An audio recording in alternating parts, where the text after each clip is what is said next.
Hello everyone, एक बार फिर से आप सभी का स्वागत है क्विक रिवीजन सीरीज के अंतर्गत। क्विक रिवीजन सीरीज के अंतर्गत आज हम पढ़ने वाले हैं संपूर्ण अंतर्राष्ट्रीय संबंध को। और अंतर्राष्ट्रीय संबंध के बारे में जैसा आप परिचित हैं, इंटरनेशनल रिलेशन जो कि विभिन्न देशों के द्विपक्षीय और बहुपक्षीय संबंध होते हैं, इसके अपने कई कारण हो सकते हैं संबंधों के विकसित होने के। लेकिन इसके साथ साथ ये भी ध्यान रखिएगा, यहाँ पर जो संबंध हैं वो इसके बनने के अपने आधार होते हैं। समय और परिस्थितियों के आधार पर ये अंतर्राष्ट्रीय संबंध बदलते रहते हैं। इनके बारे में पढ़ने को लेकर, सारी चीजों की मालूमात लेकर, जानकारी को लेकर आपको साझाकरण करने से पहले आप सभी को नव वर्ष की हार्दिक शुभकामनाएं। 2021 आप सभी के लिए और आपकी फैमिली के लिए यहाँ पर ढेर सारी खुशियां लेकर आए, आपको अपने लक्ष्यों को प्राप्त करने के लिए आपको वहाँ पे निर्देशित कर सके और जो भी आपने सपने देखे हैं उन्हें वो पूरा कर सके। इसके साथ साथ अपनी हेल्थ को वहाँ पर आपका बेहतर तरीके से उसे मेंटेन रखें, स्वस्थ रहें, खुश रहें और साथ ही एट द लास्ट अपने जीवन के जो मूल्य हैं उनको जरूर बनाए रखें। मानव मूल्यों को संचित रखें और इसको अपने आने वाली पीढ़ियों के साथ इसे साझा करें। पर्यावरण को सुरक्षित बनाकर रखें क्योंकि ये आने वाली पीढ़ी के लिए सबसे जरूरी पहलू है। जलवायु परिवर्तन की परिस्थितियों से आप सभी परिचित हैं। इसको संकल्प के रूप में लें कि आप पर्यावरण को किस तरीके से सुरक्षित बनाकर रखेंगे और इसके साथ साथ अपने लक्ष्य जो भी है आपने निर्धारित किए हैं उनको प्राप्त करने के लिए निरंतरता, एक सही दिनचर्या, डिसिप्लिन, स्मार्ट स्टडी को फॉलो करें। मैं आपको यहाँ पर लेकर आया हूँ अंतर्राष्ट्रीय संबंध और क्विक रीजन सीरीज के अंतर्गत अंतर्राष्ट्रीय संबंध को किस तरीके से आप टैकल कर सकते हैं इसको भी समझना जरूरी है। देखिए, जो पूरी अंतर्राष्ट्रीय संबंध है या आईआर आप जिसको बात करते हैं वो एक तरीके के विदेश नीति के अंतर्गत पड़ते हैं। विदेश नीति क्या होती है? इसमें कूटनीति जैसे शब्दों का भी प्रयोग किया जाता है। तो कुछ बताने से पहले, कुछ पढ़ाने से पहले, इसकी डिटेलिंग से पहले आपको जानना जरूरी है कि अंतर्राष्ट्रीय संबंध के कुल मूलभूत अवधारणाएं क्या हैं। इन अवधारणाओं के साथ हम यहाँ पर पढ़ने की कोशिश करेंगे कि किस तरीके से ये काम करती है, विदेश नीति के कौन कौन से चरण रहे, उसके कौन से महत्वपूर्ण पहलू रहे हैं और वहां पर भारतीय विदेश नीति में समय, स्थान और परिवर्तन के लिहाज से इस पर इसका क्या प्रभाव पड़ रहा है। विदेश नीति के निर्धारक तत्वों की भूमिका का भी यहाँ पर हम अवलोकन करें। तो आप सभी तैयार हो जाइए अंतर्राष्ट्रीय संबंध एक कहानी के रूप में पढ़ने को लेकर, एक बहुत ही आसान भाषा में इसे समझने को लेकर। और हाँ, यहाँ पे जरूर मैं इसे कहानी के माध्यम से पढ़ाने जा रहा हूँ, इसको एक दूसरे से इंटरलेट करके पढ़ा रहा हूँ, लेकिन आपके आने वाले आईआर के सभी क्वेश्चन से related fact, mains answer writing जो भी करनी है वो बहुत पढ़ने के बाद आसान हो जाएगी। अगर आईआर आज तक आपने नहीं पढ़ा है तो वहां पर भी हम इसे बहुत इजी गोइंग आपको इसे हम करने जा रहे हैं। दूसरी चीज, आईआर पढ़ते समय अगर आपको तकनीकी समस्याएं आती हैं, मैप का जरूर हमेशा ध्यान रखें। आईआर को पढ़ने के साथ साथ मैप जरूर रखें, उसको पढ़ने में भौगोलिक जानकारी होना बहुत जरूरी।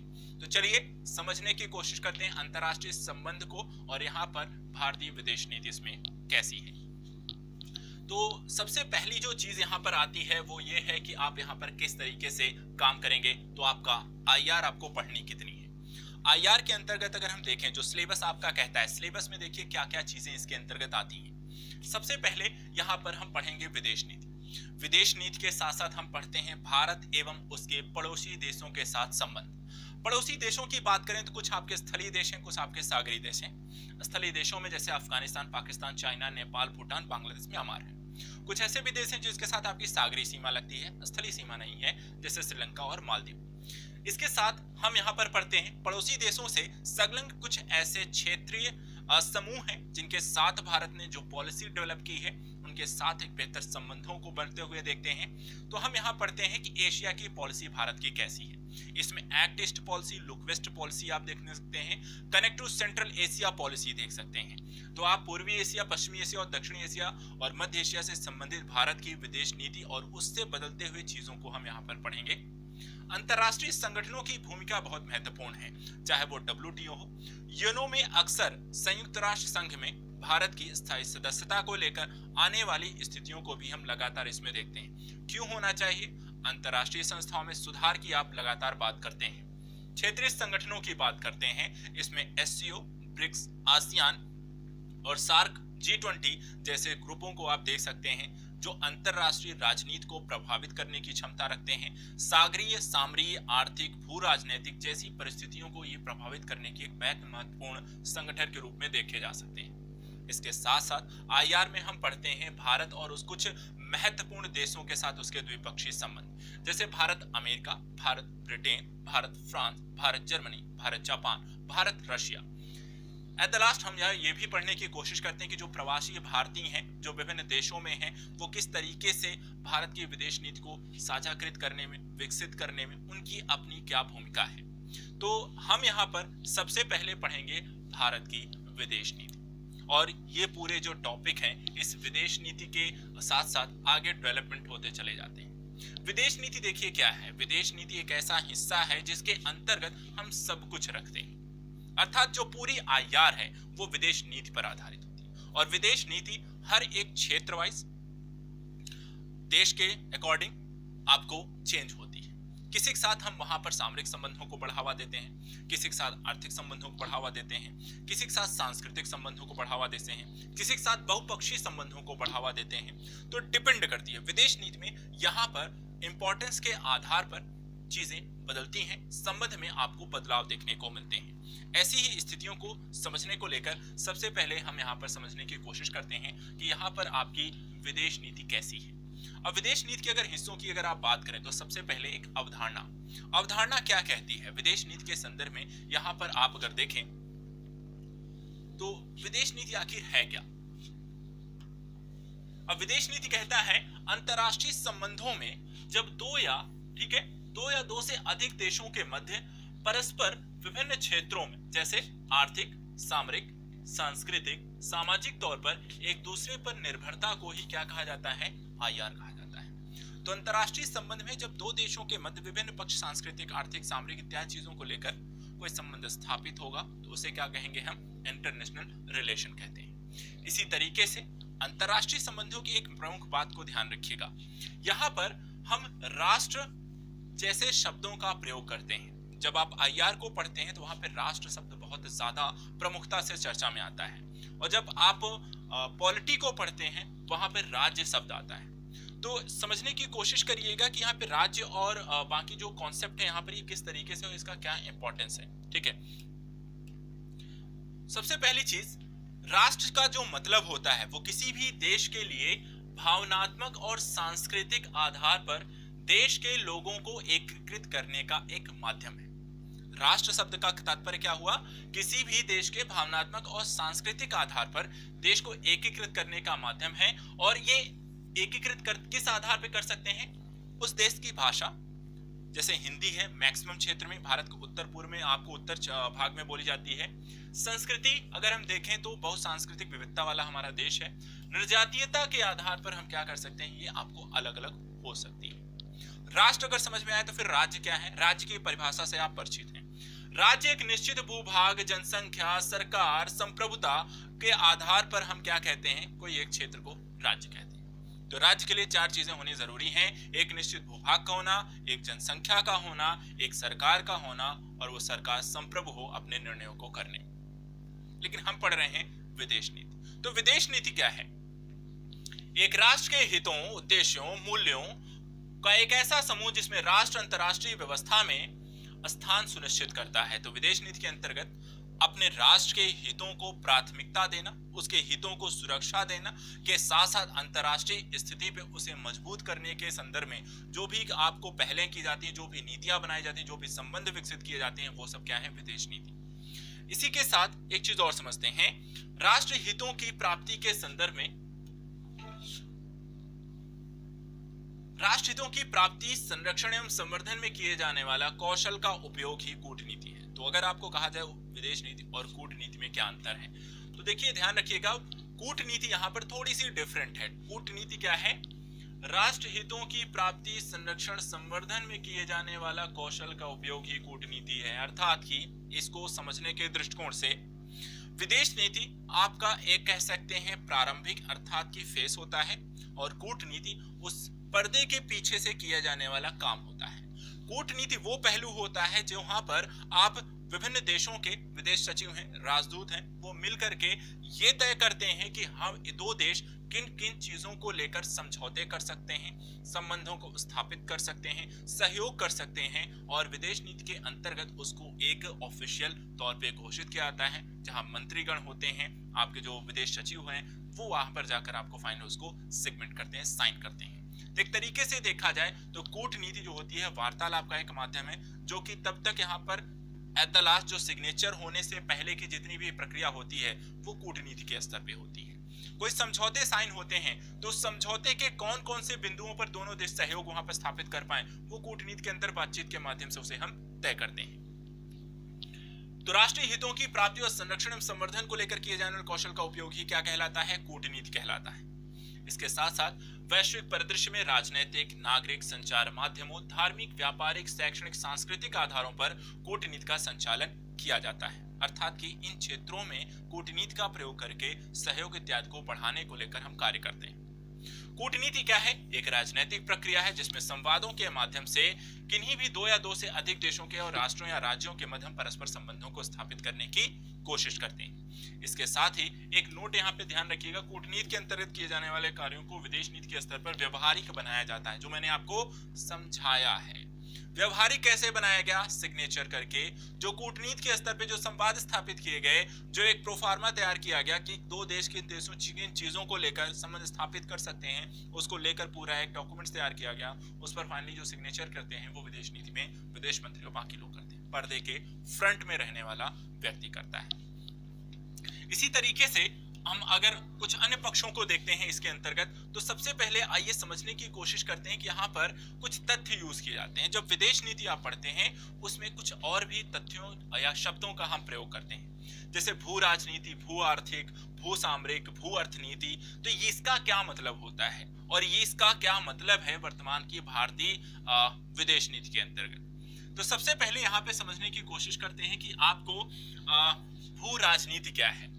तो भू राजनीति देखिए क्या है, अंतरराष्ट्रीय राजनीति के निर्धारण में जब भौगोलिक क्षेत्र, स्थलाकृति, प्राकृतिक संसाधन, जलवायु दशाओं का प्रयोग होता है या प्रवाह होता है, तो वो क्या हिस्सा होता है? भू राजनीति। अर्थात कि जब दो देशों के मध्य भौगोलिक संसाधन या क्षेत्र, उनके मध्य संबंधों को स्थापित करने के लिए चर्चा का बिंदु होते हैं और उसके आधार पर चीजें डेवलप होती हैं, तो उसको हम कहते हैं कि भू राजनीतिक स्थिति कहा जाता है। इसी तरीके से भू आर्थिक, एक राष्ट्र की विदेश नीति के निर्धारण में आर्थिक संसाधनों के व्यापारिक नीतियों के संयोजन को हम क्या कहते हैं? भू अर्थनीति। अर्थात विदेश नीति के अंतर्गत भू अर्थनीति जब हम आर्थिक दृष्टिकोण से चर्चा करते हैं, उसको लेकर पॉलिसीज डेवलप करते हैं, बनाते हैं और उसको वहां पे कार्यान्वित करते हैं, यह सारा कुछ क्या है? भू आर्थिक। जैसे एग्जाम्पल के रूप में एलपीजी का रिफॉर्म्स को लेकर आना। अब एलपीजी रिफॉर्म्स के माध्यम से भारत में आपको जानते हैं उदारीकरण की प्रक्रिया, निजीकरण की प्रक्रिया और वैश्वीकरण की प्रक्रिया लेकर आएगी, जिसके कारण बहुत सारे देश यहाँ पे निवेश करते हैं और उसके बाद भारत के बहुत सारे देशों के साथ बेहतर संबंधों की एक जो नींव पड़ती है वो यहाँ पर भू अर्थनीति में एलपीजी रिफॉर्म्स के कारण आपको दिखाई देती है। इसी तरीके से भू सामरिक भी है। सामरिक का दृष्टिकोण क्या कहता है? एक राष्ट्र की सीमाओं की सुरक्षा, सैन्य बल, सैन्य आयुध, हथियारों का आधुनिकीकरण, तकनीकी हस्तांतरण, समन्वय इत्यादि क्या है? भू रणनीति या भू सामरिक की स्थिति को प्रदर्शित करता है या व्याख्यायित करता है। एग्जाम्पल के तौर पे मालाबार के जैसे युद्धाभ्यासों का होना, किसी प्रकार के सैन्य अभी भारत और अमेरिका के मध्य बेका समझौता होना, ये सब क्या है? ये सब यहाँ पे भू सामरिक स्थितियों को ध्यान में रखकर किए गए प्रयास हैं। क्वाड का जैसे समूहों का गठन होना, ये भी क्या है? भू सामरिक दृष्टिकोण को दिखाता है। इसी तरीके से एक पक्ष आता है भू सांस्कृतिक। भू सांस्कृतिक का मतलब जब किन्हीं दो देशों के मध्य जो होता है ऐतिहासिक पक्षों, धर्म, दर्शन इत्यादि का प्रभाव देखने को मिलता है उनके संबंधों में, तो उसे कहा जाता है आपको भू सांस्कृतिक संबंधों को प्रगाढ़ता यहाँ पर देखने को मिलती है। इसी तरीके से भू मनोवैज्ञानिक भी है।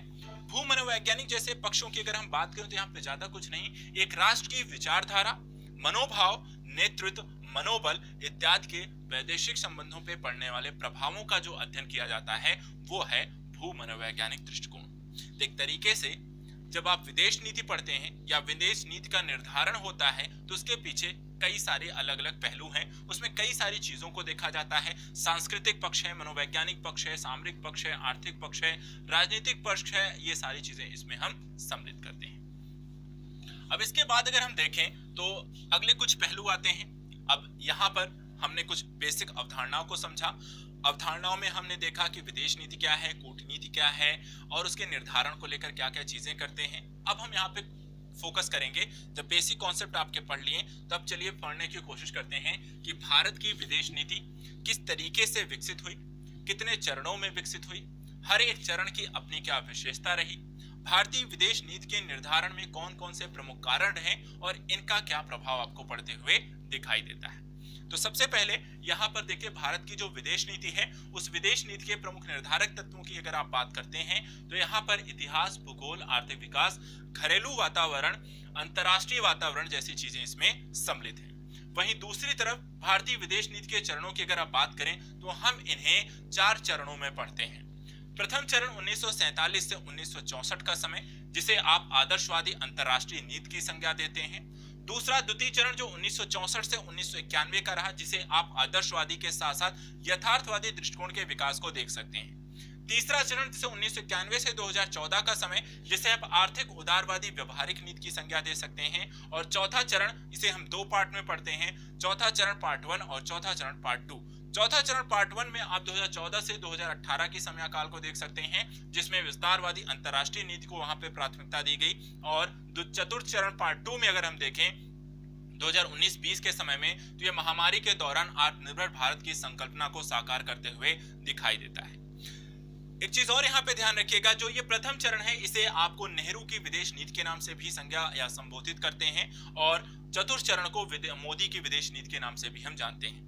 तो चलिए समझने की कोशिश करते हैं कि ये विदेश नीति जो है इतने अलग अलग चरणों की क्या अपनी विशेषता रही है, जो अपने नाम के अनुरूप क्या इसे आप साकार कर पाता है।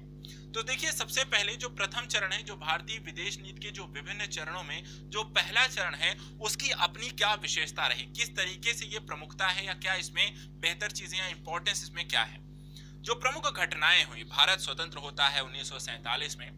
1947 के पूर्व भारतीय विदेश नीति का जो संचालन होता था वो ब्रिटिशों के माध्यम से होता था, लेकिन भारतीय संविधान के निर्माण के पश्चात, भारतीय स्वतंत्रता के पश्चात और फिर भारतीय गणतंत्र होने के बाद भारतीय विदेश नीति के निर्धारण में चीजों को देखा गया कि किस तरीके से भारत किन देशों के साथ और किस तरीके के संबंधों को लेकर आगे बढ़ेगा।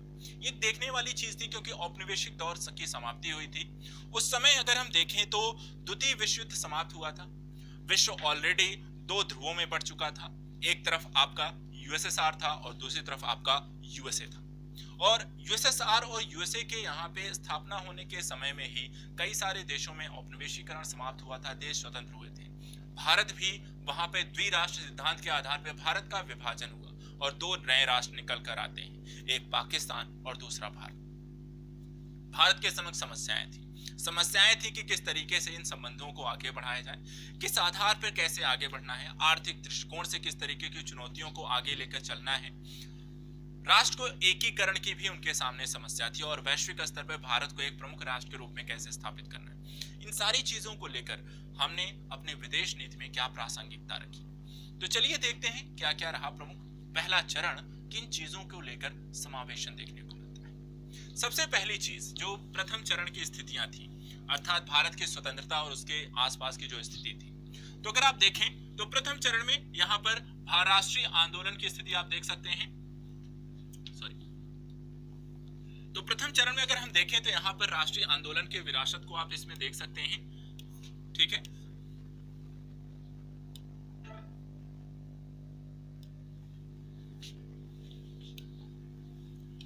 राष्ट्रीय आंदोलन की विरासत अर्थात भारत स्वतंत्र हुआ था, कई सारे राष्ट्रीय आंदोलन हैं, भारत छोड़ो आंदोलन था, उसके पहले भी कुछ आंदोलन हुए। इन आंदोलनों के कारण भारत कहीं ना कहीं, भारतीय नागरिक जो थे वो एकजुट थे कि भारत को किस तरीके से इन ब्रिटिशों से, चंगुल से मुक्त कराकर एक स्वतंत्र राष्ट्र के रूप में हमें अपने विकास को सुनिश्चित करना है, एक मानव विकास को सुनिश्चित करना है, एक राष्ट्र के विकास को सुनिश्चित करना है। दूसरा, द्वितीय विश्व युद्ध समाप्त हो चुका था। जैसा मैंने कहा, यूएसए और यूएसएसआर 2 समूह आपको दिखाई देते हैं। घरेलू तौर पे आर्थिक समस्याएं थी और साथ ही साथ गृह युद्ध अर्थात कि सभी कई सारे देशी रियासतें थी, उनकी एकीकरण की प्रक्रिया थी।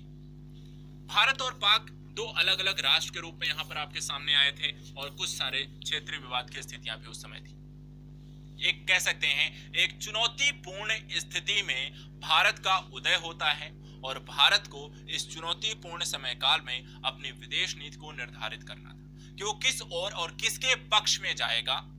समाजवादी कह सकते हैं आर्थिक नीतियां लेकर आएगा या फिर पूंजीवादी आपको लेकर आएगा, वो किसी गुट में शामिल होगा या फिर नहीं होगा। अगर शामिल होगा तो किसके पक्ष में होगा, क्षेत्रीय विवादों के निराकरण को लेकर कैसे कार्य करेगा, लोगों को कैसे एकजुट रखेगा, ये सारी समस्याएं थी। और समस्याओं को लेकर भारत की जो विदेश नीति आती है वहां पे कुछ नीतियां आपको दिखाई देती हैं और भारतीय विदेश नीति धीरे धीरे यहाँ पर स्पष्ट होना प्रारंभ करती है। सबसे पहली चीज अगर देखें तो पंचवर्षीय योजनाएं। पंचवर्षीय योजनाओं में अगर हम देखें तो यहाँ पर समाजवादी दृष्टिकोण ज्यादा दिखता है। इस पंचवर्षीय योजना के माध्यम से आप यहाँ पर भारत की एक चीज स्पष्ट हो जाती है, जो अर्थव्यवस्था अपनाई गई, मिश्रित अर्थव्यवस्था अपनाई गई, अर्थात ना ही वो आपको पूर्णतः समाजवादी थे, ना ही भारत पूर्णतः पूंजीवादी था, लेकिन कहीं ना कहीं झुकाव जो था वो समाजवादी दृष्टिकोण की ओर दिखता है। और इसको लेकर वहां पर पूंजीवादी जो देश थे वो भारत के साथ उनके जो संबंध थे वो प्रारंभिक या पहले चरण के विदेश नीति में अच्छे नहीं रहते। इसी दौरान भारत ने अपने पड़ोसी देश, जो इसमें सबसे बड़ा था चीन के साथ एक समझौता साइन किया जिसे चीन का पंचशील समझौता कहते हैं, और अपने पड़ोसी के साथ एक बेहतर आपको संबंधों को स्थापित करने की कोशिश प्रारंभ की। इसी दौरान एक सम्मेलन होता है बार्डुंग में 1955 में, जिसमें एफ्रो एशियाई एकता की स्थापना की बात की जाती है। ये चित्र आप देख सकते हैं, यहाँ पर आपको नेहरू, टीटू, नासिर बैठे हुए हैं और यहाँ पर वो इस बार्डुंग सम्मेलन के माध्यम से वैश्विक स्तर में किस तरीके से साथ में आकर एक नए गुटनिरपेक्ष आंदोलन का निर्माण करके बिना किसी ग्रुप में शामिल हुए इन देशों को विकास की ओर कैसे हम लेकर चल सकते हैं। इस पॉलिसी के निर्धारण के लिए और साथ ही साथ अफ्रीका और इंडिया की एकता को लेकर या एशिया और अफ्रीका की एकता को लेकर भी ये बार्डुंग सम्मेलन काफी चर्चा का विषय रहा। और अंतर्राष्ट्रीय विदेश नीति में नेहरू की जो पॉलिसीज थी वो काफी प्रभावी रही, क्योंकि नेहरू के द्वारा जो अपनाई गई पॉलिसी थी वो वैश्विक दृष्टिकोण से काफी अलग थी।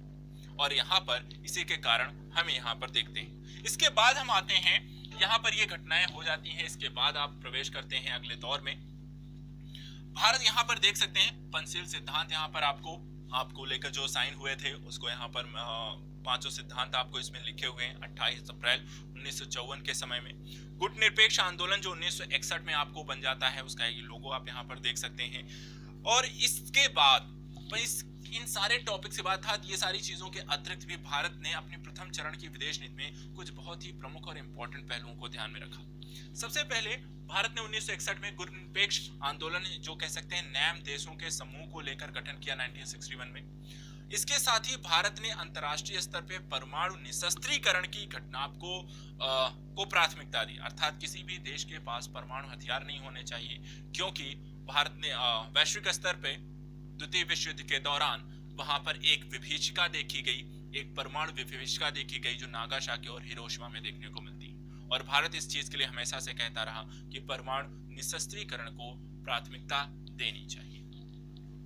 भारत के द्वारा प्रारंभ की गई इन पहलुओं को अगर हम देखें तो यहाँ पर आपको जो कि गुटनिरपेक्ष आंदोलन है, परमाणु निशस्त्रीकरण है, अपने पड़ोसियों के साथ एक बेहतर संबंधों को, शांतिपूर्ण संबंधों को प्राथमिकता देना, ये सारे जो गुण हैं वो एक तरीके से दिखाता है कि भारत की विदेश नीति में एक आदर्शवादी जो दृष्टिकोण है वो आपको स्पष्ट यहाँ पर दिखाई देता है। एक आदर्शवादी विदेश नीति को आप यहाँ पर देख सकते हैं। भारत की विदेश नीति के निर्धारण में कहीं ना कहीं भारतीय संविधान का एक बहुत महत्वपूर्ण आपको अंश है। अनुच्छेद आपको अगर हम देखें यहाँ 15 लिखा, आर्टिकल यहाँ पर 51 है, तो वहां पर अगर हम देखें तो भारतीय संविधान के अंतर्राष्ट्रीय संबंधों को स्थापित करने में इनकी एक बहुत ही महत्वपूर्ण भूमिका रही। यहाँ पे 4 चीजें कही गई इस आर्टिकल में। शांति, सुरक्षा, अभिवृद्धि के प्रयास करना है। दूसरा, विदेश नीति के अंतर्गत न्याय संगत व सम्मानपूर्ण द्विपक्षीय संबंधों को बढ़ावा देना है।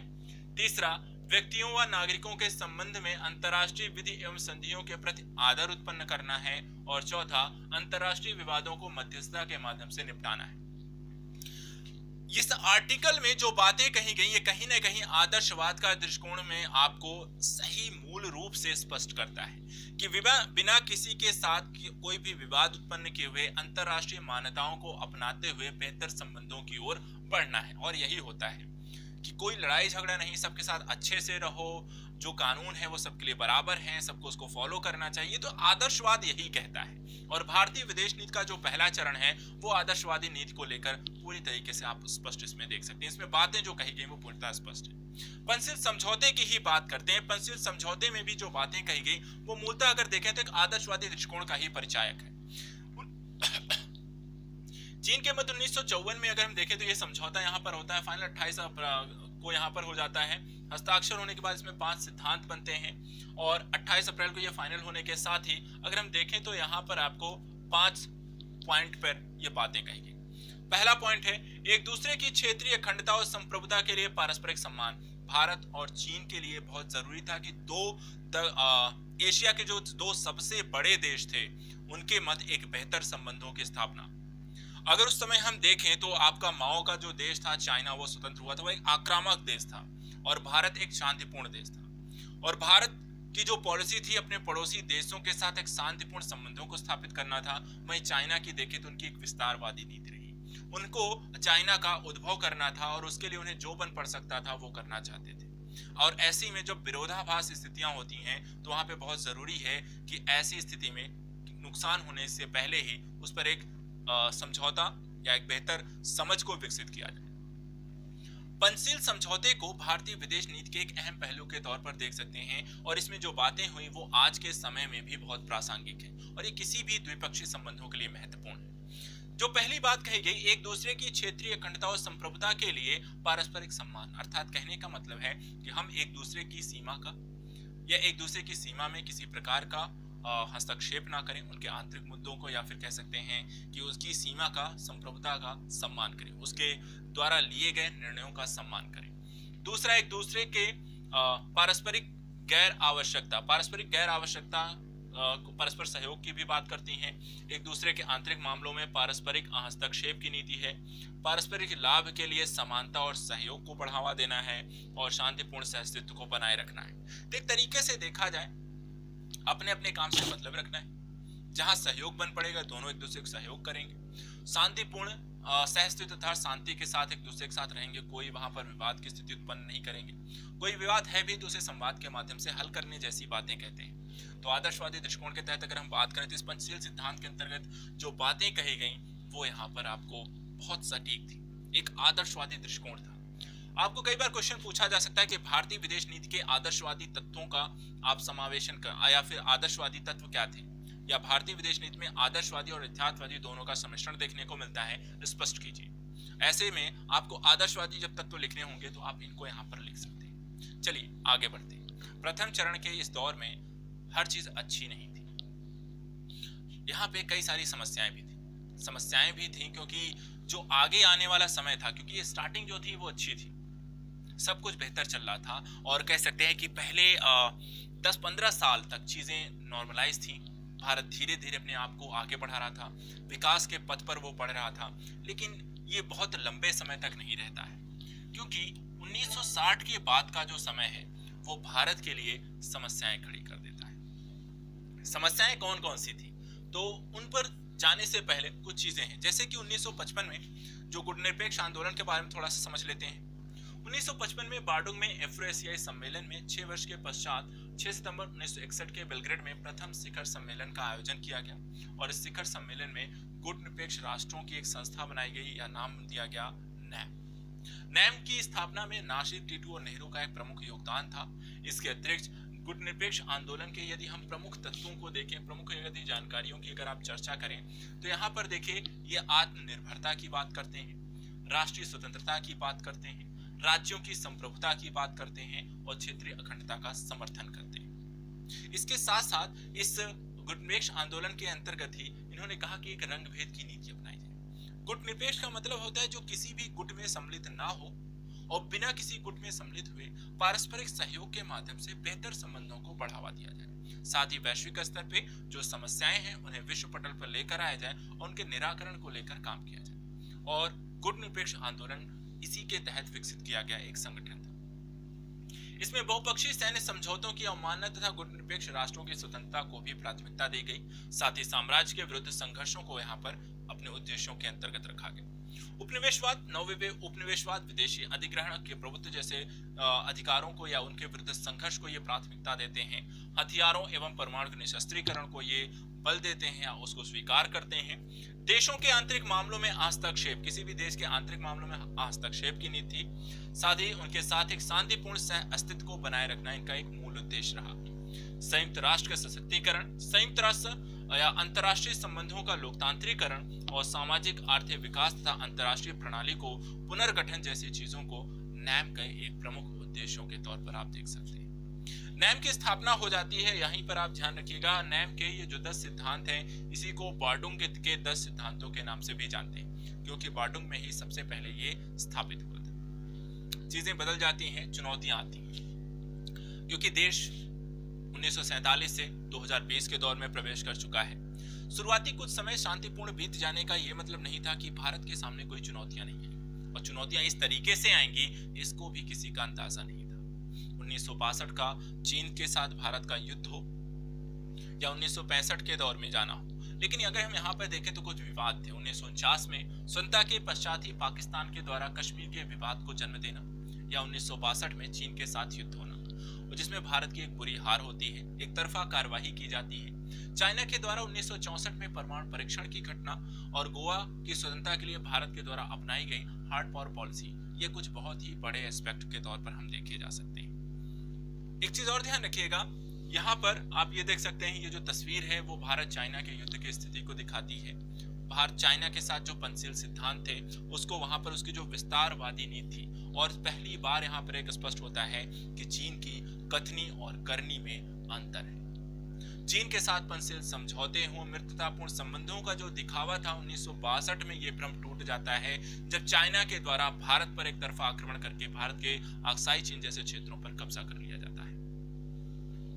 चाइना के द्वारा अंतर्राष्ट्रीय स्तर पर भी अपने आप को सशक्त बनाने के लिए 1964 में परमाणु परीक्षण की जाती है, और भारत के द्वारा कहे गए परमाणु निशस्त्रीकरण की घटना को एक साइड में कर देता है।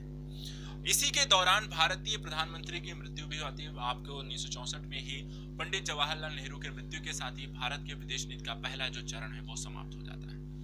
यहाँ पर एक चीज और ध्यान रखिएगा, भारत के कई बार आता है क्या भारत की जो पहली नीति थी वहां पर आपको हार्ड पावर पॉलिसी का कोई, हार्ड पावर पॉलिसी का मतलब होता है जहां पर सैन्य हथियारों का, धमकियों का, डराने धमकाने का प्रयोग किया जाए, उसको हम हार्ड पावर पॉलिसी कहते हैं। तो भारत की हमेशा से सॉफ्ट पावर पॉलिसी वाला हिस्सा रहा है, उसकी विदेश नीति का एक प्रमुख हिस्सा है, लेकिन कभी कभी वो हार्ड पावर पॉलिसी का भी सहारा लेता है।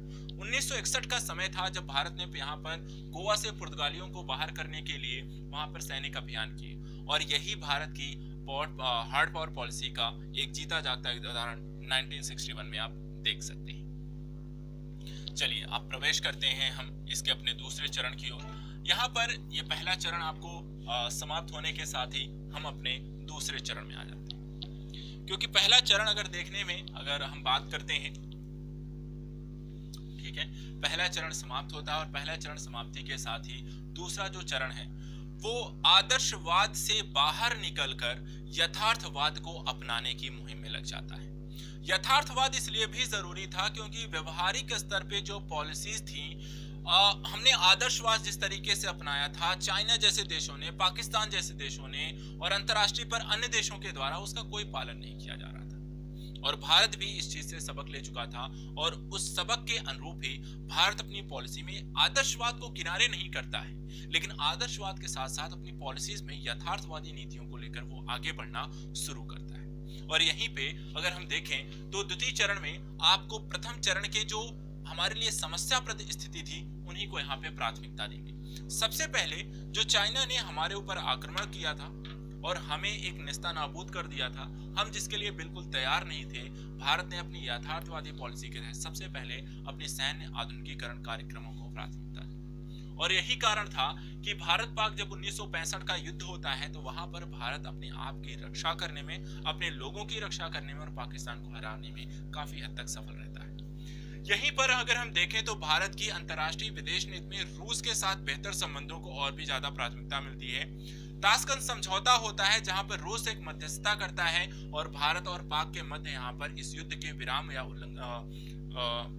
इस युद्ध की समाप्ति के एक बड़ा कारण बनता है, एक समझौते के माध्यम से। ये आप तस्वीरें देख सकते हैं जहां पर भारत पाकिस्तान के युद्ध की तस्वीरें हैं, वहीं दूसरी तरफ ये आपको भारतीय प्रधानमंत्री हैं जो कि यहाँ पर ताशकंद समझौते में सम्मिलित होने के लिए जाते हैं और एक समझौते को साइन कराते हैं। इसी के साथ अगर हम देखें जो स्थितियां उस समय की थी, जो भारत पाक युद्ध के समय 1955 लिखा 65 है, भारत पाक का युद्ध होता है। अमेरिका की जो पॉलिसी थी वहां से अगर हम देखें तो एक तटस्थता की नीति का पालन करता है, लेकिन इस समय चीन पाकिस्तान के साथ एक गठजोड़ की स्थिति भी देखने को मिलती है। चीन ऑलरेडी भारत पर आक्रमण कर चुका था, भारत को हरा चुका था, और यही एक सही मौका लगा जहां पर पाकिस्तान को लगा कि वो भारत को हरा सकता है। अमेरिका जरूर यहाँ पे तटस्थ रहा, लेकिन उसे जब चीन का सहयोग मिला, चीन का सहयोग कैसे मिला? हथियारों के माध्यम से। और लेकिन भारत ने तब तक अपने 1962 के युद्ध से सबक लेकर वहां पर इसे बेहतर करने की कोशिश की, और इसी कोशिश के तहत वहां पर अगर हम देखें तो इस चीन पाक गठजोड़ को भी वो साइड में करके यहाँ पे एक सफलता हासिल करने में सफल रहता है।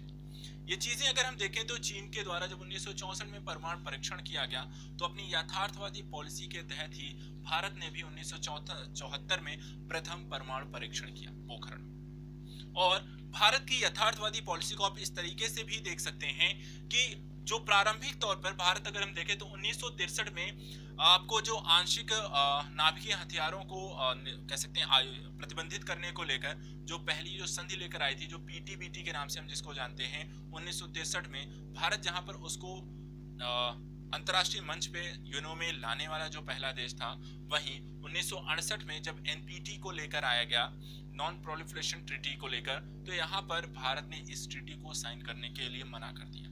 इसको समझने के लिए मैं ऐसे भी समझा देता हूँ सरल शब्दों में कि भारत उन पहले देशों में था जो परमाणु निशस्त्रीकरण को लेकर, परमाणु निशस्त्रीकरण को लेकर सबसे पहले यहाँ पर आपको रिजोल्यूशंस लेकर आते हैं, संकल्प पत्र लेकर आते हैं, लेकिन जब उसी को आधिकारिक स्वरूप से लागू करने की बात आती है और एनपीटी का एक पूरा एक दस्तावेज तैयार होता है, तो भारत उसको उस पर साइन करने से मना कर देता है।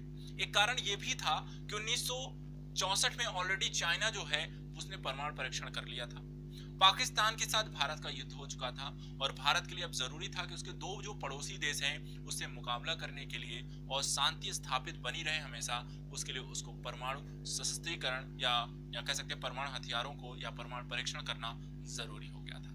ये पॉलिसी दिखाती है कि भारत ने समय और परिस्थितियों के चेंज होने के साथ साथ अपनी विदेश नीति में भी परिवर्तन लेता है। तो यहाँ पर अगर हम देखें तो ये पॉलिसी में पहली बार भारतीय विदेश नीति में ये जो कुछ अंश आपको दिखाई देते हैं, ये भारतीय विदेश नीति में यथार्थवादी स्थिति को दिखाते हैं। इसके बाद कुछ और भी चीजें हैं। भारत ने अपनी विदेश नीति में कुछ निरंतरता के साथ परिवर्तनों को भी प्राथमिकता देती है, जिसमें औपनिवेशीकरण के अभियान का वो समर्थन करता है, नस्लीय भेदभाव का विरोध करता है, और कमजोर राज्यों के एक नेतृत्वकर्ता देश के रूप में भी आता है, जैसे फिलिस्तीन का अंतर्राष्ट्रीय मंचों पर समर्थन करना हो।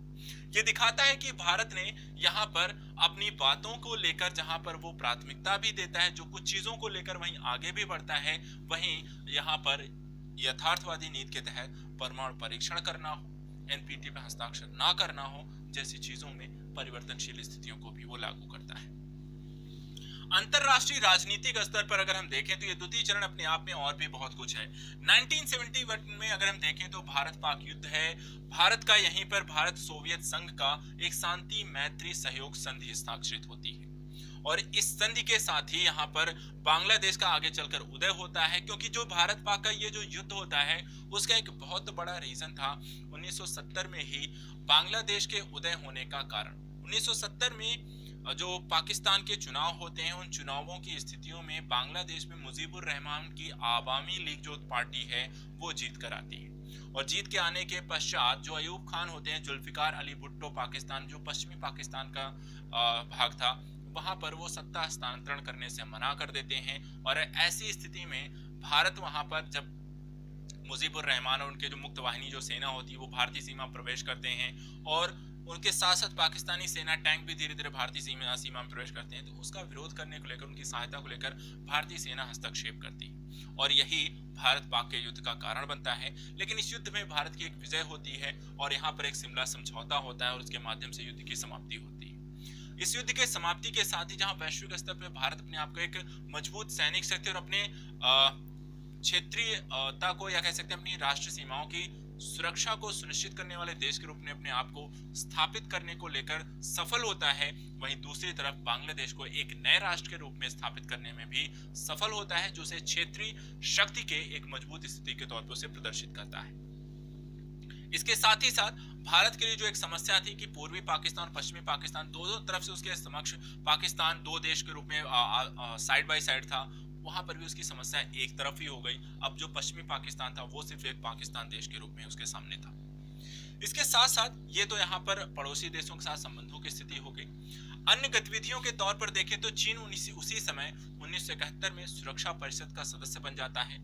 भारत और इजराइल का यहाँ पर जो होते हैं यहाँ पर भारत इजराइल नहीं, अरब इजराइल के संबंध में युद्ध की स्थिति होती है। भारत के समय आर्थिक चुनौतियां उत्पन्न होती हैं। भारत में इसी दौरान इंदिरा गांधी के शासनकाल में आपातकाल की स्थिति भी इस द्वितीय चरण में आपको देखने को मिलती है। राजनीतिक अस्थिरता के लंबे दौर देखने को मिलते हैं, जहां पे जनता सरकार पहली बार वहां पर शासन में आती है 1978-79 के दौर में, 70 के दौर में, और विदेश मंत्री अटल बिहारी वाजपेयी जो होती है चीन की यात्रा पर जाते हैं। अमेरिकी राष्ट्रपति की जिमी कार्टर जो थे वो उनकी भारत यात्रा, ये जो प्रमुख घटनाक्रम है ये आपको भारतीय विदेश नीति के द्वितीय चरण में देखने को मिलते हैं। ये द्वितीय चरण एक तरफ ये भी दिखाता है कि अंतर्राष्ट्रीय स्तर में भारत को इस दौर में काफी समस्याएं देखने को मिली। पाकिस्तान के साथ चाहे वो उसे 2 युद्ध झेलने पड़े हों, सूखा की स्थितियां हों, बाढ़ की स्थितियां हों, या फिर अगर हम देखें तो राजनीतिक अस्थिरता का दौर हो, आपातकाल की स्थितियां हों, और इसके साथ साथ हम वैदेशिक संबंधों की अगर बात करें तो वो रशिया के साथ, चाइना के साथ और यूएसए के साथ बेहतर संबंधों को बनते हुए भी हम यहाँ पर इस दौर में देख सकते हैं। अर्थात भारतीय विदेश नीति में चीजों के परिवर्तन का दौर था। चीजें तेजी से बदल रही थी, विस्तार हो रहा था और नए संबंध भी वहां पर बन रहे थे। ईरान में इसी समय 1979-80 के दशक में यहाँ पर क्रांति होती है और अफगानिस्तान में यूएसएसआर का आक्रमण या कहते हैं हस्तक्षेप होता है। वो अपनी सेना यूएसएसआर पर आक्रमण करते हैं। अब ये देखिए अफगानिस्तान है, इस अफगानिस्तान के इस रीजन में अफगानिस्तान यूएसएसआर यहाँ पे प्रवेश करता है। इस पूरे रीजन की अगर आप बात करें तो यहाँ पर अगर आप देख सकते हैं ये आपका मैप है, और इस रीजन में यहाँ पर ये जो पूरा एक रीजन, ये क्षेत्र है, यहाँ पर आपका यूएसएसआर धीरे धीरे प्रवेश कर जाता है। अब एक कारण ये भी होता है कि उस दौर में यूएसएसआर ने अफगानिस्तान पे हमला क्यों किया। तो अफगानिस्तान का यदि आप भौगोलिक क्षेत्र देखें तो यहाँ पर जो इसकी सीमा है ये आपको मध्य एशिया से कनेक्टिविटी प्रोवाइड कराता है, ये आपको ईरान से जोड़ता है, ये आपको पाकिस्तान से जोड़ता है, और साथ ही साथ यहीं से आप ईरान से होते अरब सागर में प्रवेश कर सकते हैं, पाकिस्तान से होते हुए आप अरब सागर में प्रवेश कर सकते हैं। तो यूएसएसआर ने और यहाँ पर आक्रमण अफगानिस्तान पे इसीलिए किया क्योंकि इसे हार्ट ऑफ एशिया कहा जाता है। भू रणनीतिक तौर पर अफगानिस्तान एक बहुत इंपॉर्टेंट परिस्थिति है और यहाँ से आप एशिया में अपने आप को कंट्रोल कर सकते हैं, या एशिया में आप कंट्रोल की स्थिति हासिल कर सकते हैं, और इसी कारण यूएसएसआर यहाँ पर आक्रमण करता है, लेकिन वो पूरी तरह सफल नहीं हो पाता है। अफगान और यूएसएसआर का ये काफी लंबे समय तक स्थितियां चलती रहती हैं। इस दौरान अमेरिका के द्वारा अफगानिस्तान से यूएसएसआर को बाहर करने के लिए पाकिस्तान में और अफगानिस्तान में तालिबान समर्थकों को खड़ा किया जाता है। उनको हथियार और आर्थिक सहायता दी जाती है और उन्हें यूएसएसआर के विरुद्ध लड़ने के लिए तैयार किया जाता है, और यही तालिबानी आगे चल के आतंकवादी समूह बन जाते हैं और धीरे धीरे अलकायदा, जैश ए मोहम्मद जैसे अन्य आतंकवादी संगठन भी खड़े होते हैं। तो तरीके से देखा जाए तो वर्तमान समय जो आतंकवाद का मूल जो स्वरूप है उसको खड़े करने में एक बहुत बड़ा हाथ अमेरिका का स्वयं रहा है, और जिससे आज विश्व स्तर पर सभी यहाँ पर त्रस्त हैं। ये चीजें इतनी ही नहीं रहती हैं, इसके बाद यहाँ पर कई सारी चीजें और भी आपको दिखाई देंगी। आइए अब देखते हैं कि किस तरीके से भारत के संबंधों के इस द्वितीय चरण के कुछ अंतिम पक्षों को भी देख लेते हैं। अब देखिए यहाँ पे क्या हुआ, इसमें अगर हम देखें तो इस दौरान पाक अमेरिका का गठजोड़ आपको देखने को मिलता है। द्वितीय चरण के इस दौर में पाक अमेरिका का गठजोड़ देखने को मिलता है। कारण क्या था, क्योंकि भारत ने रशिया के साथ, जो उस समय का यूएसएसआर था, सोवियत संघ था, उसके साथ उसने मैत्री संधि कर ली। अब उसको काउंटर करने के लिए हमेशा से विश्व 2 ध्रुव में था, तो यदि भारत यूएसएसआर की तरफ चला गया तो पाकिस्तान को अपनी तरफ अमेरिका ने किया। इसके बाद नैम धीरे धीरे इस दौर में बहुत अप्रासंगिक हो गया, क्योंकि चीजें काफी तेजी से बदल गई। भारत ने जहां पर वो किसी के पक्ष में नहीं जाने वाला था, लेकिन वो धीरे धीरे परिस्थितियों के अनुरूप रशिया के समक्ष या रशिया के ज्यादा निकट होता चला गया।